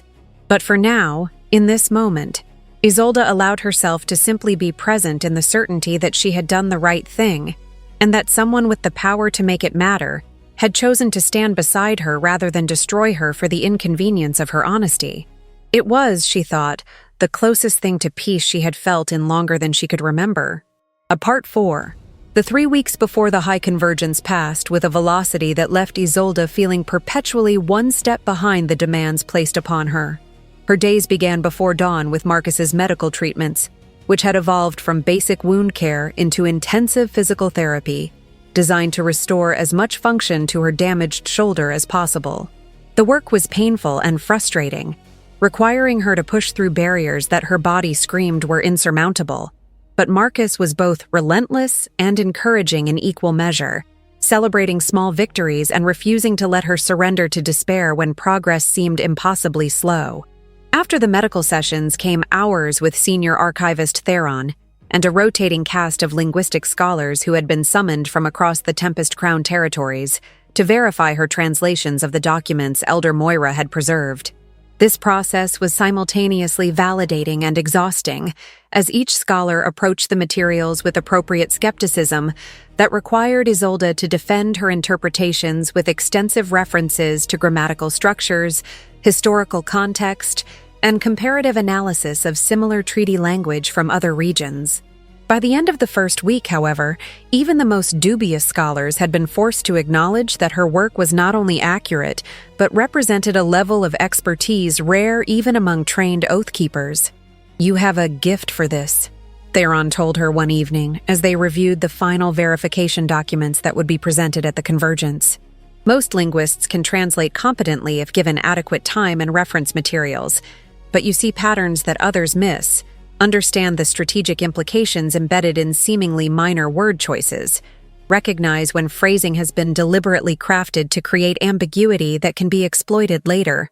It's not just technical skill, it's an intuitive understanding of how language functions as a tool of power." Isolde accepted the compliment with the awkwardness of someone unaccustomed to having her expertise acknowledged, much less praised. "Elder Moira trained me to look for deceptions hidden in treaty language. She used to say that the most dangerous lies were the ones embedded so skillfully in truth that you accepted them without question. I learned to question everything, to trace every claim back to its foundational assumptions, to never accept a translation as complete until I had verified it against multiple sources and historical precedents. Elder Moira was a bitter woman who hoarded her knowledge like treasure and used it to make herself feel superior to those around her," Theron said with the bluntness of someone who had known Moira personally. "But she was also one of the finest linguistic scholars of her generation, and she clearly passed that excellence on to you, even if she failed to pass on basic human decency. You're everything she should have been if she had possessed the courage to stand up to corruption rather than merely documenting it for her own private satisfaction." The evenings were reserved for what Kylam called political education. Intensive sessions where he and his senior advisors walked Isolde through the complex web of alliances, rivalries, and strategic considerations that governed interpack relations across the Northern Territories. She learned which alphas were likely to support reform, and which would resist any changes that threatened their established power bases. She studied the formal protocols that would govern the convergence proceedings, the ancient customs that dictated how evidence could be presented and challenged, the ceremonial language that transformed what might otherwise be simple meetings into events with binding legal authority. But it was the private conversations with Kylam, held late at night in his study after the advisors had departed, that Isolde found most valuable and most unsettling. He spoke with surprising candor about the isolation of absolute authority, the way that maintaining a reputation for brutal enforcement required him to perform cruelty even when he would have preferred mercy, the constant calculation of when to show strength and when to demonstrate flexibility. He asked her opinions on matters of policy and actually listened to her responses, sometimes adjusting his positions when she raised points he had not previously considered. "You challenge me differently than my advisors do," he observed one night, 3 days before the convergence was scheduled to begin.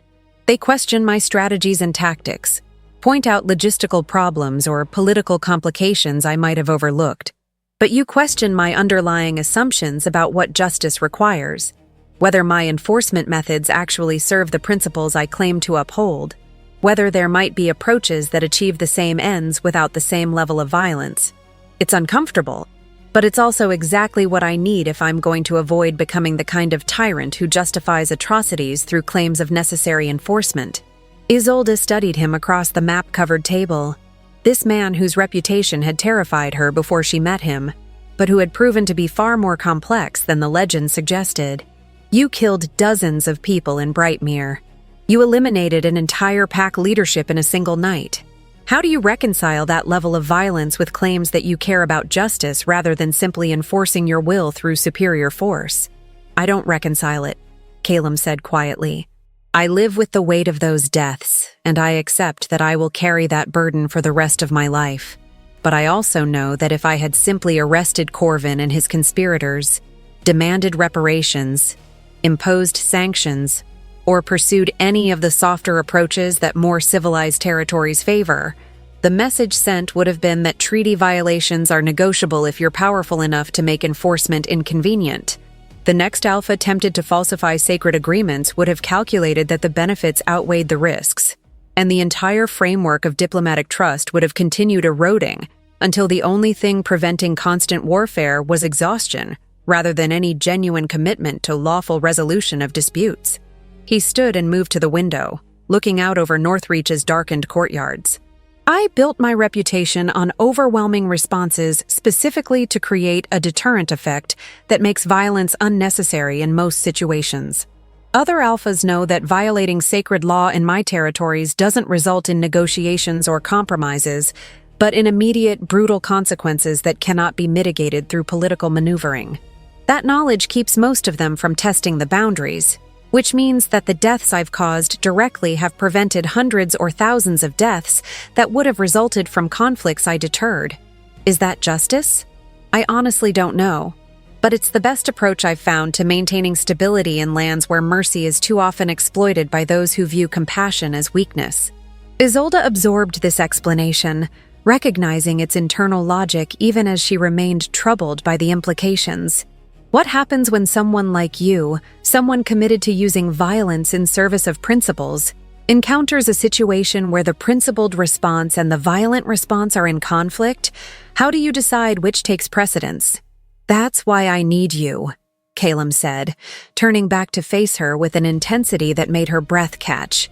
Because I've spent 20 years prioritizing effective enforcement over careful consideration of whether my methods might corrupt the very principles I'm trying to defend.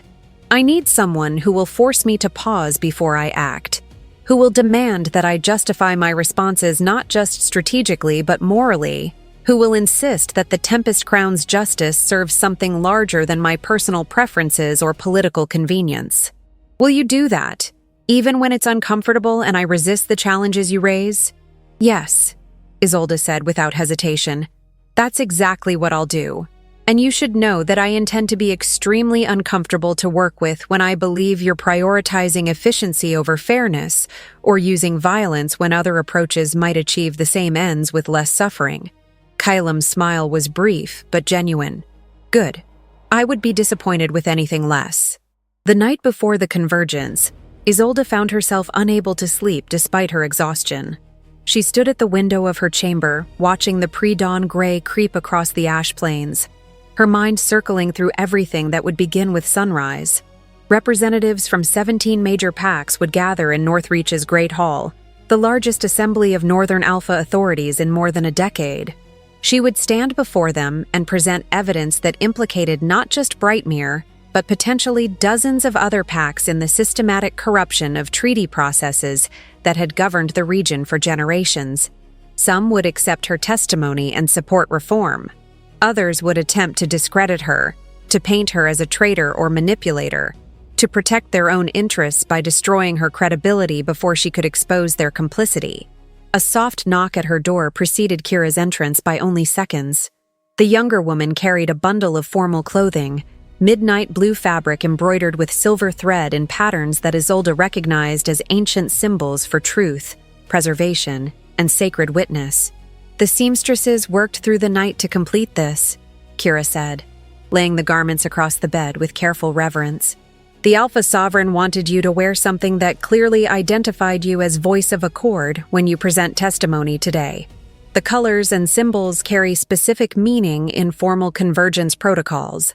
They mark you as someone speaking under sacred protection who cannot be challenged through personal combat or informal intimidation. Isolde touched the fabric, feeling the quality of the weaving and the weight of the silver embroidery. This was not merely clothing, but a statement of authority, a visible declaration that she spoke with the Tempest Crown's full backing, and that any attack on her credibility would be treated as an attack on Calum himself. "I've never worn anything this fine," she whispered. "In Brightmere, I was given cast-offs and repairs, things that marked me as subordinate and expendable. This is a recognition of your actual worth rather than an artificial diminishment designed to keep you controllable," Kira finished gently. "Get dressed. The Alpha Sovereign is waiting to escort you to the hall, and the representatives will begin arriving within the hour." The formal robes fit perfectly, the fabric soft against her still healing injuries, while the structured cut disguised the worst of her remaining physical damage. When Isolde looked at herself in the polished metal mirror that served the chamber, she barely recognized the woman staring back, not the broken, brutalized Oathkeeper who had fled Brightmere expecting to die in the Ash Plains, but someone who carried herself with the quiet authority of genuine expertise and hard-won courage. Calum was indeed waiting in the corridor outside her chamber, dressed in his own formal regalia that somehow made him appear even more formidable than usual. He studied her for a long moment, and she saw approval in his expression, recognition that she had transformed from witness into authority in her own right. "Ready?" he asked, offering his arm in a gesture that was both courtly formality and practical support. "No," Isolde admitted, "but I'll do it anyway because it needs to be done, and I'm the only one with both the knowledge and the standing to do it effectively." "That's the only kind of courage that actually matters," Calum said. "The willingness to act despite fear, to speak, despite knowing you'll face opposition, to stand for principles even when it would be easier and safer to remain silent." They walked together through Northreach's corridors, past guards who snapped to attention and staff who bowed respectfully, toward the great hall where representatives from 17 packs were gathering to witness proceedings that would reshape the Northern Territory's political landscape. Isolde could hear voices through the massive doors, the low rumble of multiple powerful alphas and their advisors engaging in pre-meeting negotiations and positioning. Her stomach clenched with anxiety, but she kept her breathing steady and her posture straight, refusing to show the fear that threatened to overwhelm her carefully maintained composure. The doors opened to reveal a hall transformed from the austere space she remembered into something that evoked the ancient ceremonial grounds where the first packs had gathered to establish the treaty systems that still governed interpack relations. Banners hung from the high ceiling, each bearing the territorial markers and pack symbols of the assembled authorities. The representatives sat in a great circle, their positions determined by complex protocols that balanced power, territory size, and historical precedent. At the circle's center stood a raised platform, where witnesses would present testimony under the observation of all assembled authorities. Calum led Isolde to positions reserved for the Tempest Crown delegation, prominently placed to reflect his status as the host and convening authority. As they entered, conversations died away, and every eye in the hall turned to assess the woman wearing the midnight blue robes of Voice of Accord, trying to reconcile the formal authority she represented with whatever they had heard about the broken Oathkeeper who had brought evidence of Brightmere's crimes. The opening ceremonies were elaborate and lengthy, involving ritual acknowledgments of territorial sovereignty, invocations of the ancient codes that gave the Convergence its binding authority, and formal presentations of each delegation's credentials and standing. Isolde used the time to study the assembled alphas, matching faces to the intelligence profiles she had memorized over the past 3 weeks. Some met her eyes with expressions of curiosity or respect. Others radiated hostility that needed no interpretation. These were the ones whose own treaties had been touched by Brightmere's manipulations, who had potential exposure if investigation expanded beyond Corvin's personal crimes to examine the broader network of corruption he had fostered. When the formalities finally concluded, Calum stood to address the assembly, his voice carrying clearly in the vast space. "We gather under sacred protocols to address violations of treaty law that threaten the foundations of diplomatic trust across the Northern Territories. Evidence has emerged proving that Alpha Corvin Ashfall of Brightmere Pack systematically falsified sacred agreements over a period of multiple decades, manufacturing conflicts and manipulating territorial boundaries to serve his pack's interests at the expense of regional stability.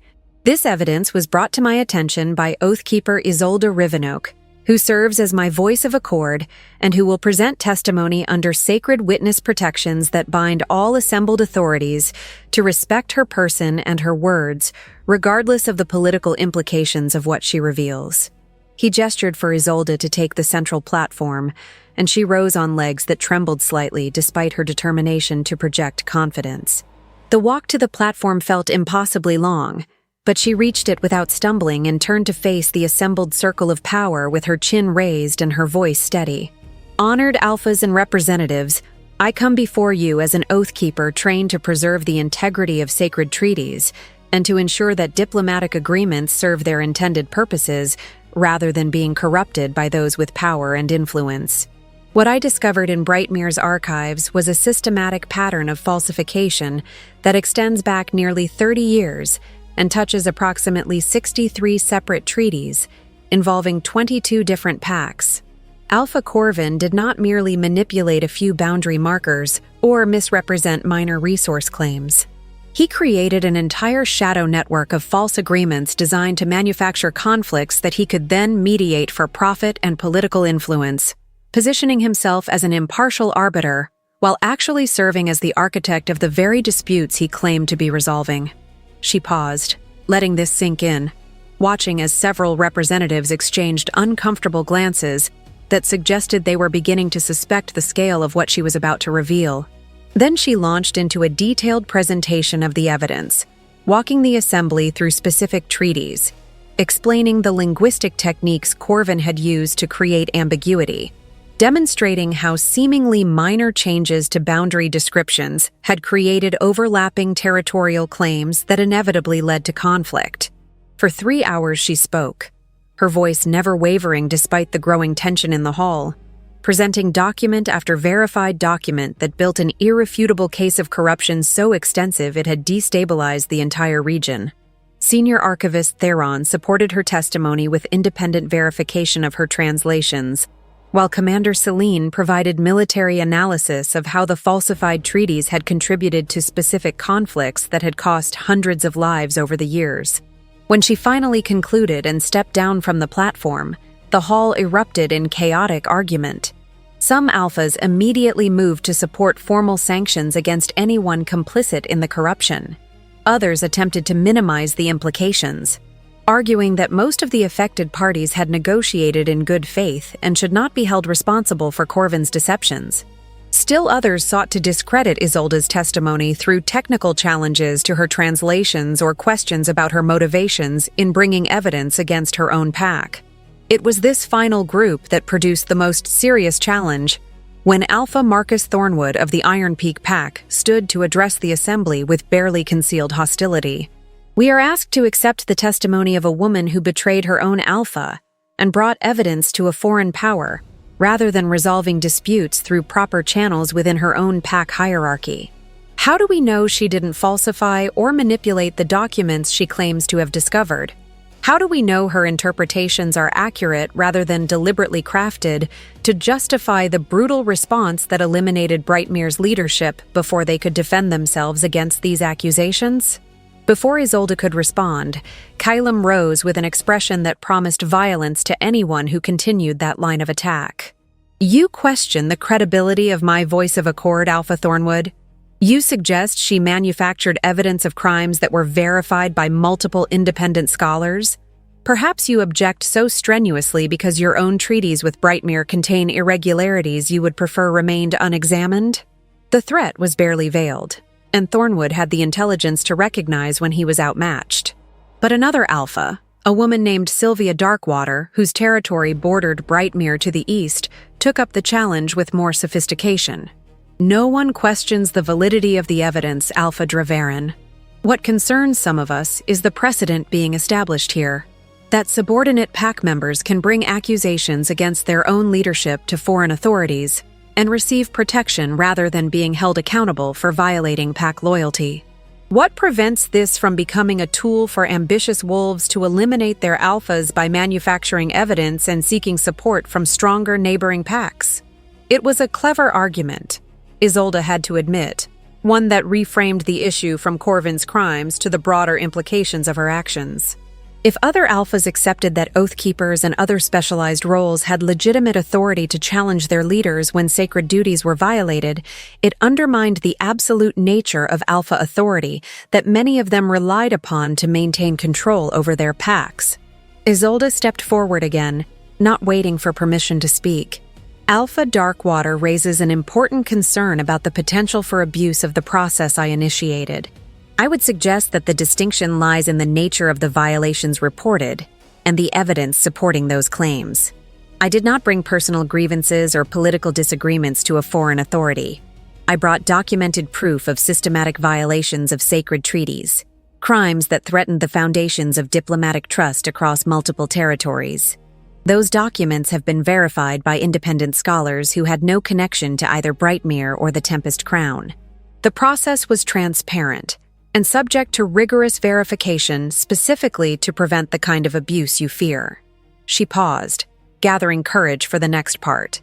But I would also suggest that the real question before this assembly is whether sacred oaths and treaty obligations supersede pack loyalty when those two principles come into conflict.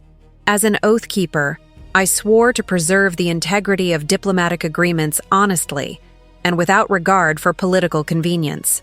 When my alpha ordered me to falsify translations and remain silent about corruption that undermined those agreements, I faced a choice between violating my sacred oath or violating pack loyalty. I chose to honor my oath, understanding that doing so might cost me my life. If this assembly believes that pack loyalty should supersede all other considerations, including sacred duties and treaty obligations, then you should say so explicitly and accept that you are fundamentally altering the framework that has governed interpack relations since the founding of the old codes. The hall fell silent as the implications of her words settled over the assembled authorities. She had reframed the debate from her personal actions to a fundamental question about the nature of authority and accountability in their society. Either sacred oaths meant something beyond political convenience, or they were merely ceremonial flourishes that could be set aside when they became inconvenient to those in power. It was Alpha Kieran Stormridge, an elderly leader whose pack occupied territories far to the north and who was widely respected for his fair governance, who finally spoke into the silence. The Oath Keeper is correct. We cannot simultaneously claim that treaties are sacred and binding, while also insisting that those sworn to preserve them must remain silent about violations when their own alphas are the perpetrators. If we establish the precedent that pack loyalty supersedes sworn duties to preserve sacred institutions, we undermine the very foundations we claim to defend. I move that we formally acknowledge that Oath Keepers and others in specialized roles that involve sacred duties have not only the right, but the obligation to report violations to appropriate authorities when their own leadership is implicated, and that such reporting, when supported by verified evidence, constitutes honorable action rather than betrayal. The motion sparked intense debate that continued for hours, with various factions arguing about the specific language and limitations that should govern such acknowledgments. But gradually, through exhausting negotiation and compromise, a consensus emerged that validated Isolde's actions while establishing clear protocols for how similar situations should be handled in the future. Not everyone was satisfied. Several alphas made their disapproval clear, but the majority supported the fundamental principle that sacred oaths carried weight, independent of pack hierarchy. As the first day of the convergence concluded, and representatives dispersed to private discussions and strategic consultations, Calum found Isolde in a side chamber where she had retreated to escape the overwhelming attention. She sat with her head in her hands, the adrenaline that had sustained her through hours of testimony finally draining away and leaving her exhausted beyond measure. "You were magnificent," he said quietly, settling into a chair beside her. "You stood before the most powerful authorities in the Northern Territories and forced them to confront truths they would have preferred to ignore. Several alphas have already approached me privately to discuss voluntary audits of their own treaty archives, wanting to ensure they don't have similar vulnerabilities that might be exposed in future proceedings. You've initiated a wave of reform that will reshape regional politics for decades." Isolde looked up at him with eyes that burned with fatigue. "They wanted to discredit me. to paint me as a traitor rather than address the evidence I presented. If you hadn't supported me so publicly, if Alpha Stormridge hadn't spoken when he did, they might have succeeded in establishing the precedent that loyalty to corrupt leaders matters more than sacred oaths. But they didn't succeed, because you made it impossible for them to avoid the central question without explicitly abandoning principles they claim to value. That was strategic brilliance, Isolde. You turned their attack into an opportunity to establish protections not just for yourself, but for everyone in specialized roles who might face similar conflicts in the future.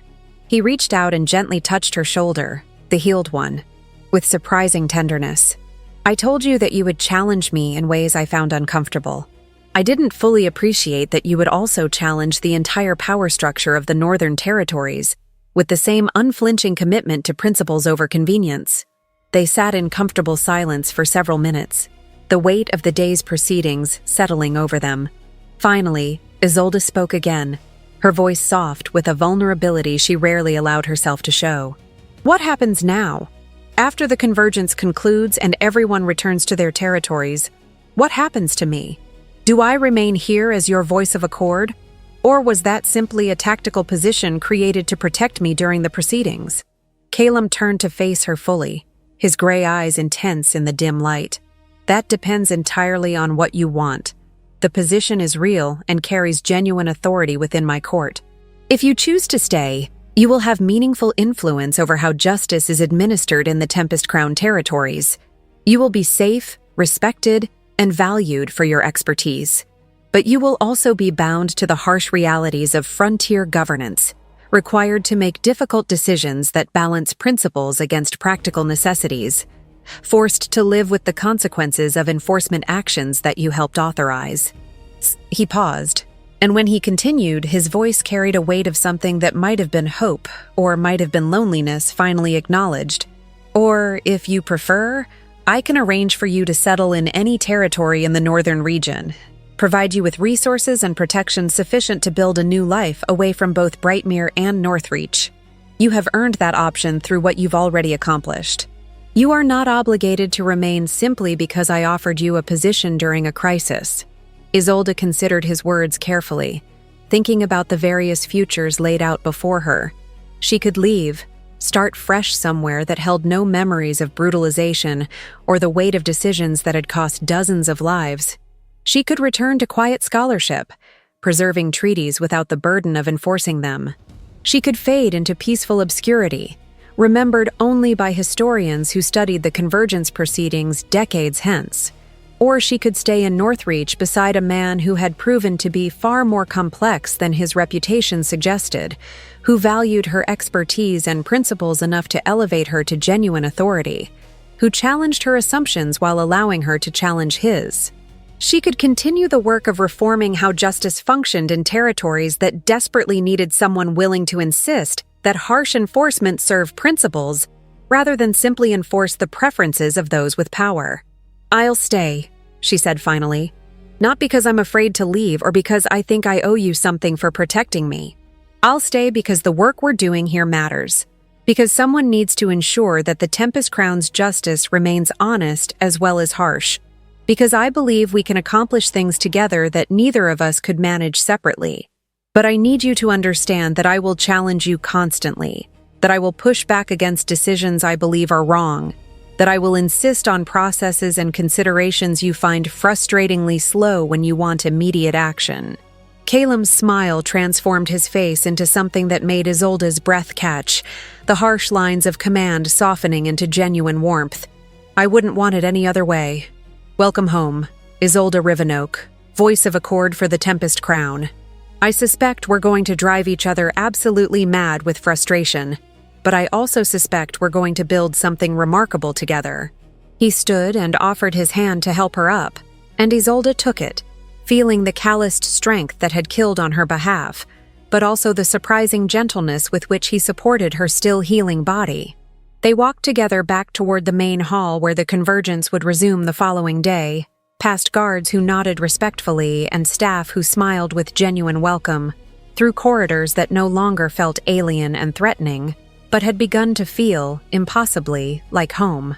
The next 2 days of the convergence involved exhaustive negotiations about how to handle the complex web of corrupted treaties Isolde had exposed. Territorial boundaries were redrawn based on original agreements rather than Brightmere's falsifications. Reparations were negotiated for pacts that had suffered losses due to manufactured conflicts. New protocols were established for treaty verification and regular audits of pack archives to prevent similar corruption from taking root elsewhere. Through it all, Isolde served as both technical expert and moral compass, ensuring that reforms served justice rather than simply reshuffling power among those already established in positions of authority. When the convergence finally concluded with formal acknowledgement of the new protocols and territorial arrangements, Calum stood before the assembled authorities to make a final declaration that surprised even those who thought they understood his intentions.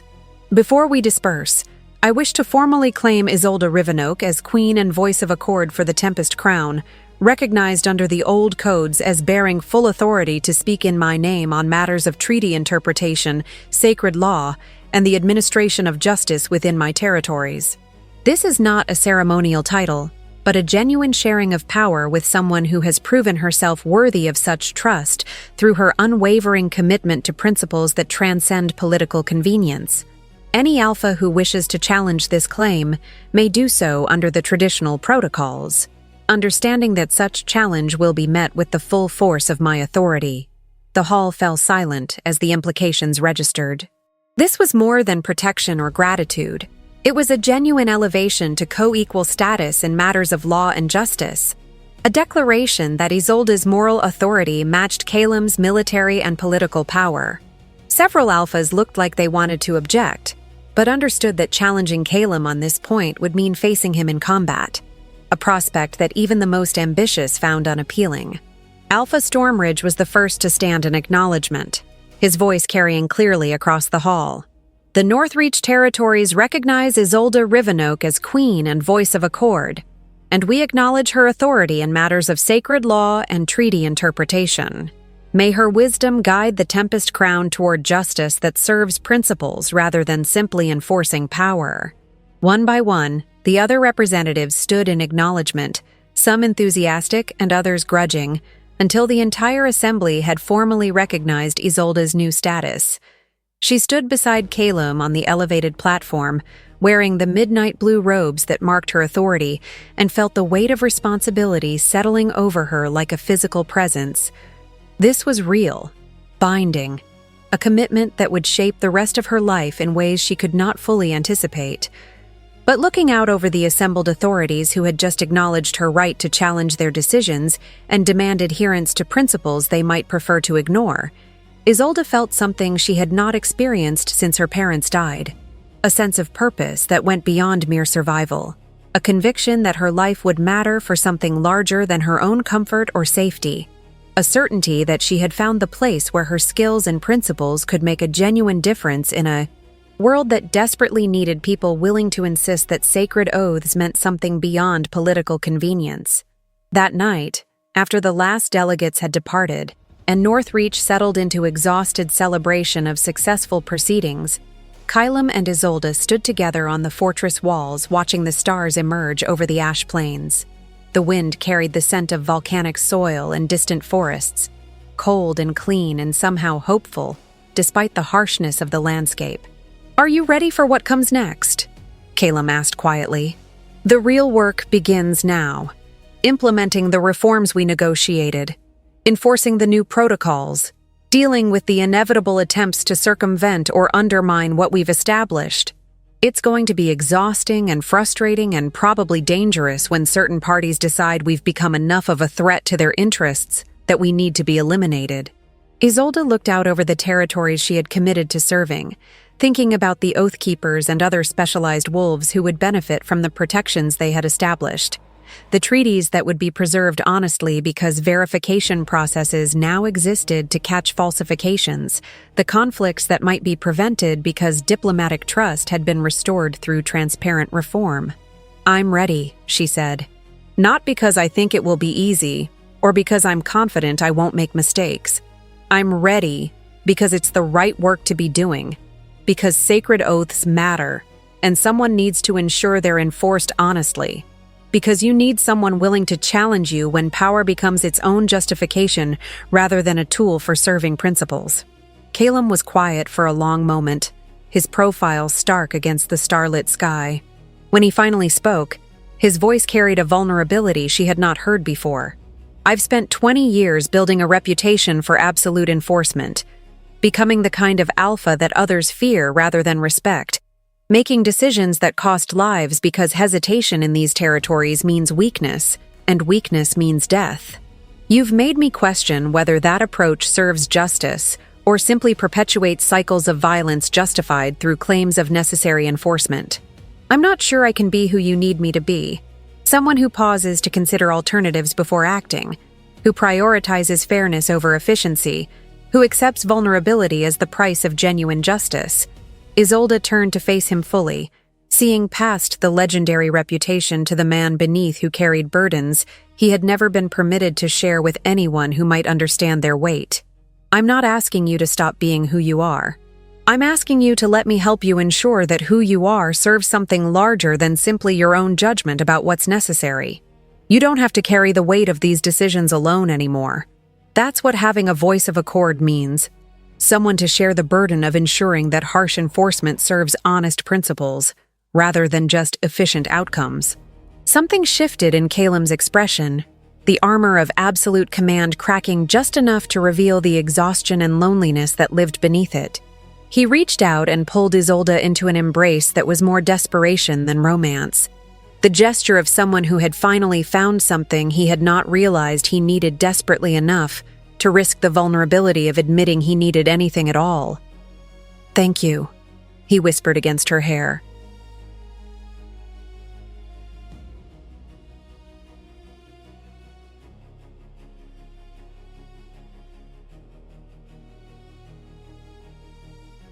For being brave enough to bring evidence that could have gotten you killed, for standing before the assembled power of the Northern Territories and refusing to be intimidated into silence, for agreeing to stay and help me build something better than what I've created through force and fear alone.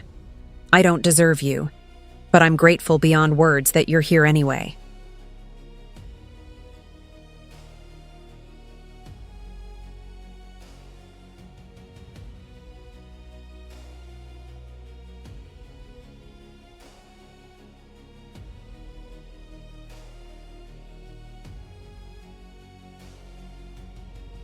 Isolde held him with her good arm, feeling the tension in his body and understanding that this man who inspired terror across multiple territories was also, fundamentally, someone who had borne impossible responsibilities alone for far too long.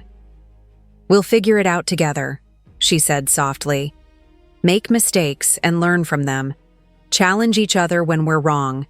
Build something that serves principles worth defending. It won't be easy or comfortable, but it will matter. That's enough."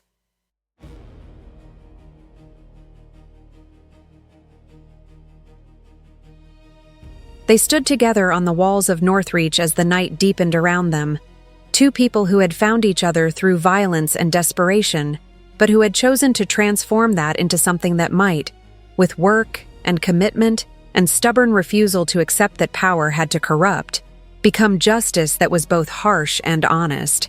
Enforcement that served principles rather than simply perpetuating cycles of violence justified through claims of necessity.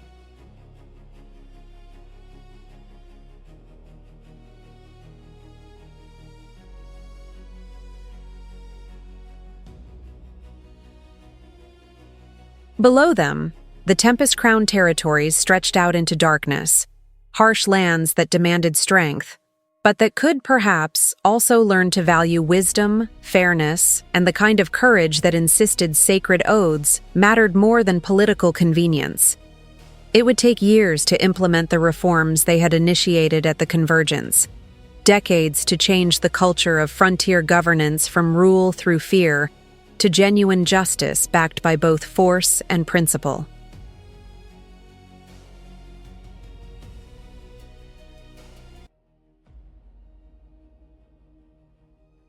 But standing in the cold wind with Calum's arms around her and purpose burning bright in her chest, Isolde believed for the first time since her parents died that the future might hold something beyond mere survival, that her life would matter for more than just preserving documents no one valued, that she had found the place where her skills and principles could reshape a world that desperately needed people willing to insist that truth mattered more than convenience and sacred oaths bound.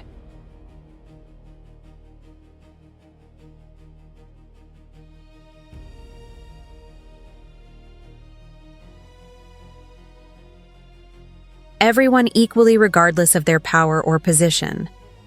The journey that had begun with brutalization in Brightmere's council chamber had led her through the Ash Plains to Northreach, from broken Oathkeeper to Queen and Voice of Accord, from silence enforced through violence to authority that demanded truth be spoken, regardless of how uncomfortable that truth might be for those accustomed to operating without accountability.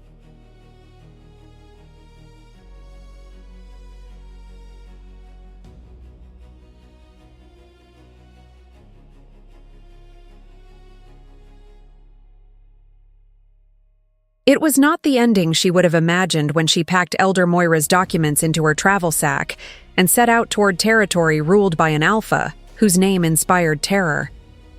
But it was, she thought, exactly the ending she had earned through stubborn refusal to let corruption stand unchallenged, through courage that insisted on truth even when lies would have been safer, through principles that proved stronger than the brutalization designed to break them.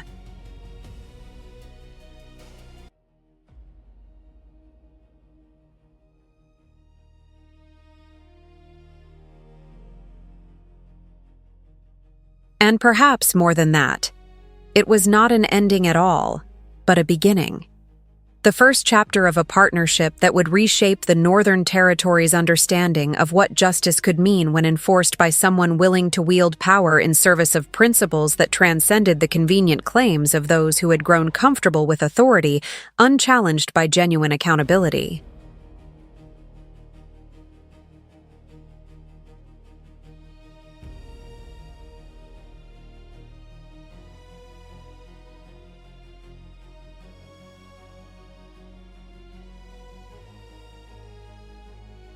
The stars wheeled overhead, ancient and constant, bearing witness to oaths spoken and kept, to evidence preserved and justice delivered, to a woman who had survived what should have destroyed her, and a man who had learned that strength without wisdom was merely violence wearing authority's mask.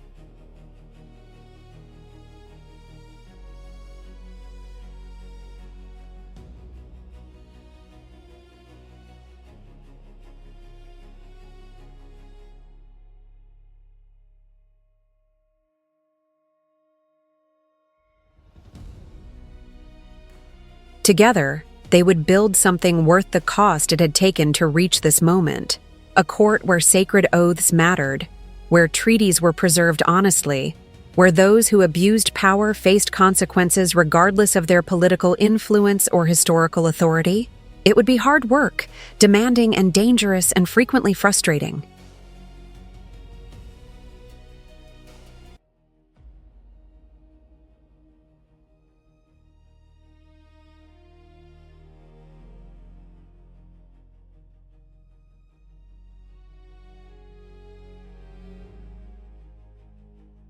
But standing together on Northreach's walls with the future stretching out before them like the Ash Plains under starlight, Calum and Isolde understood that some work was worth doing precisely because it was difficult, that some principles deserved defending precisely because so many found them inconvenient, that some partnerships were forged not through ease and comfort, but through shared commitment to ideals that transcended personal safety or political advantage.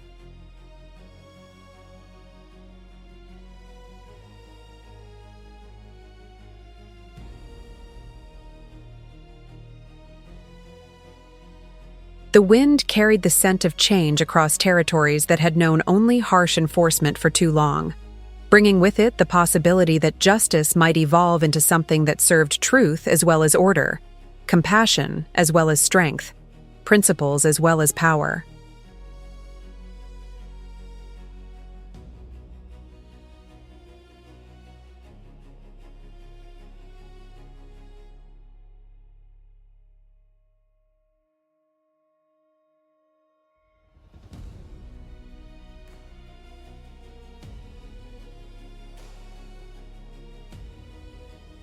And in that cold, clear night, two people who had found each other through violence chose peace without surrendering the strength that made peace possible, wisdom without abandoning the force that gave wisdom teeth, mercy informed by justice rather than weakness that invited exploitation.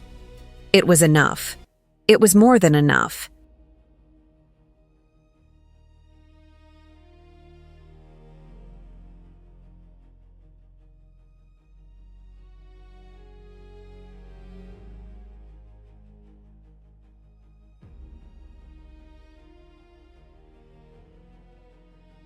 It was everything they had fought for, and everything they would continue building together, one difficult decision at a time.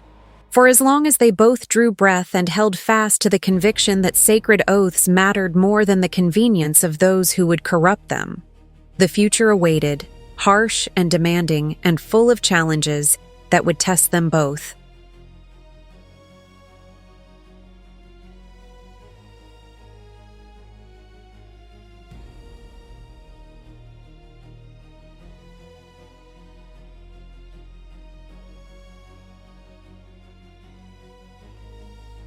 But they would face it together. Alpha and voice of accord, strength and wisdom, power tempered by principle and principle backed by force. And in that partnership lay hope for territories that had known only brutality, justice for those who had been brutalized, and truth for those who had been silenced. It was, in the end, exactly what they had both needed, even when neither had known to seek it.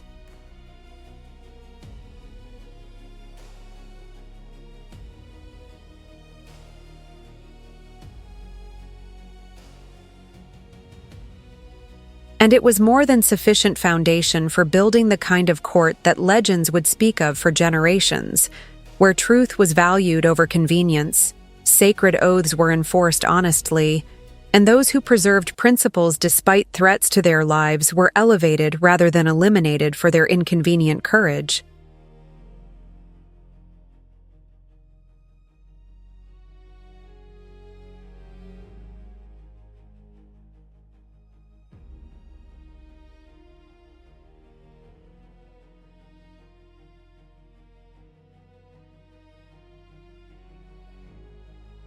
The stars bore witness, ancient and approving, as two people chose partnership over isolation, wisdom over mere force, and justice that served something larger than the preferences of those comfortable with unchallenged authority.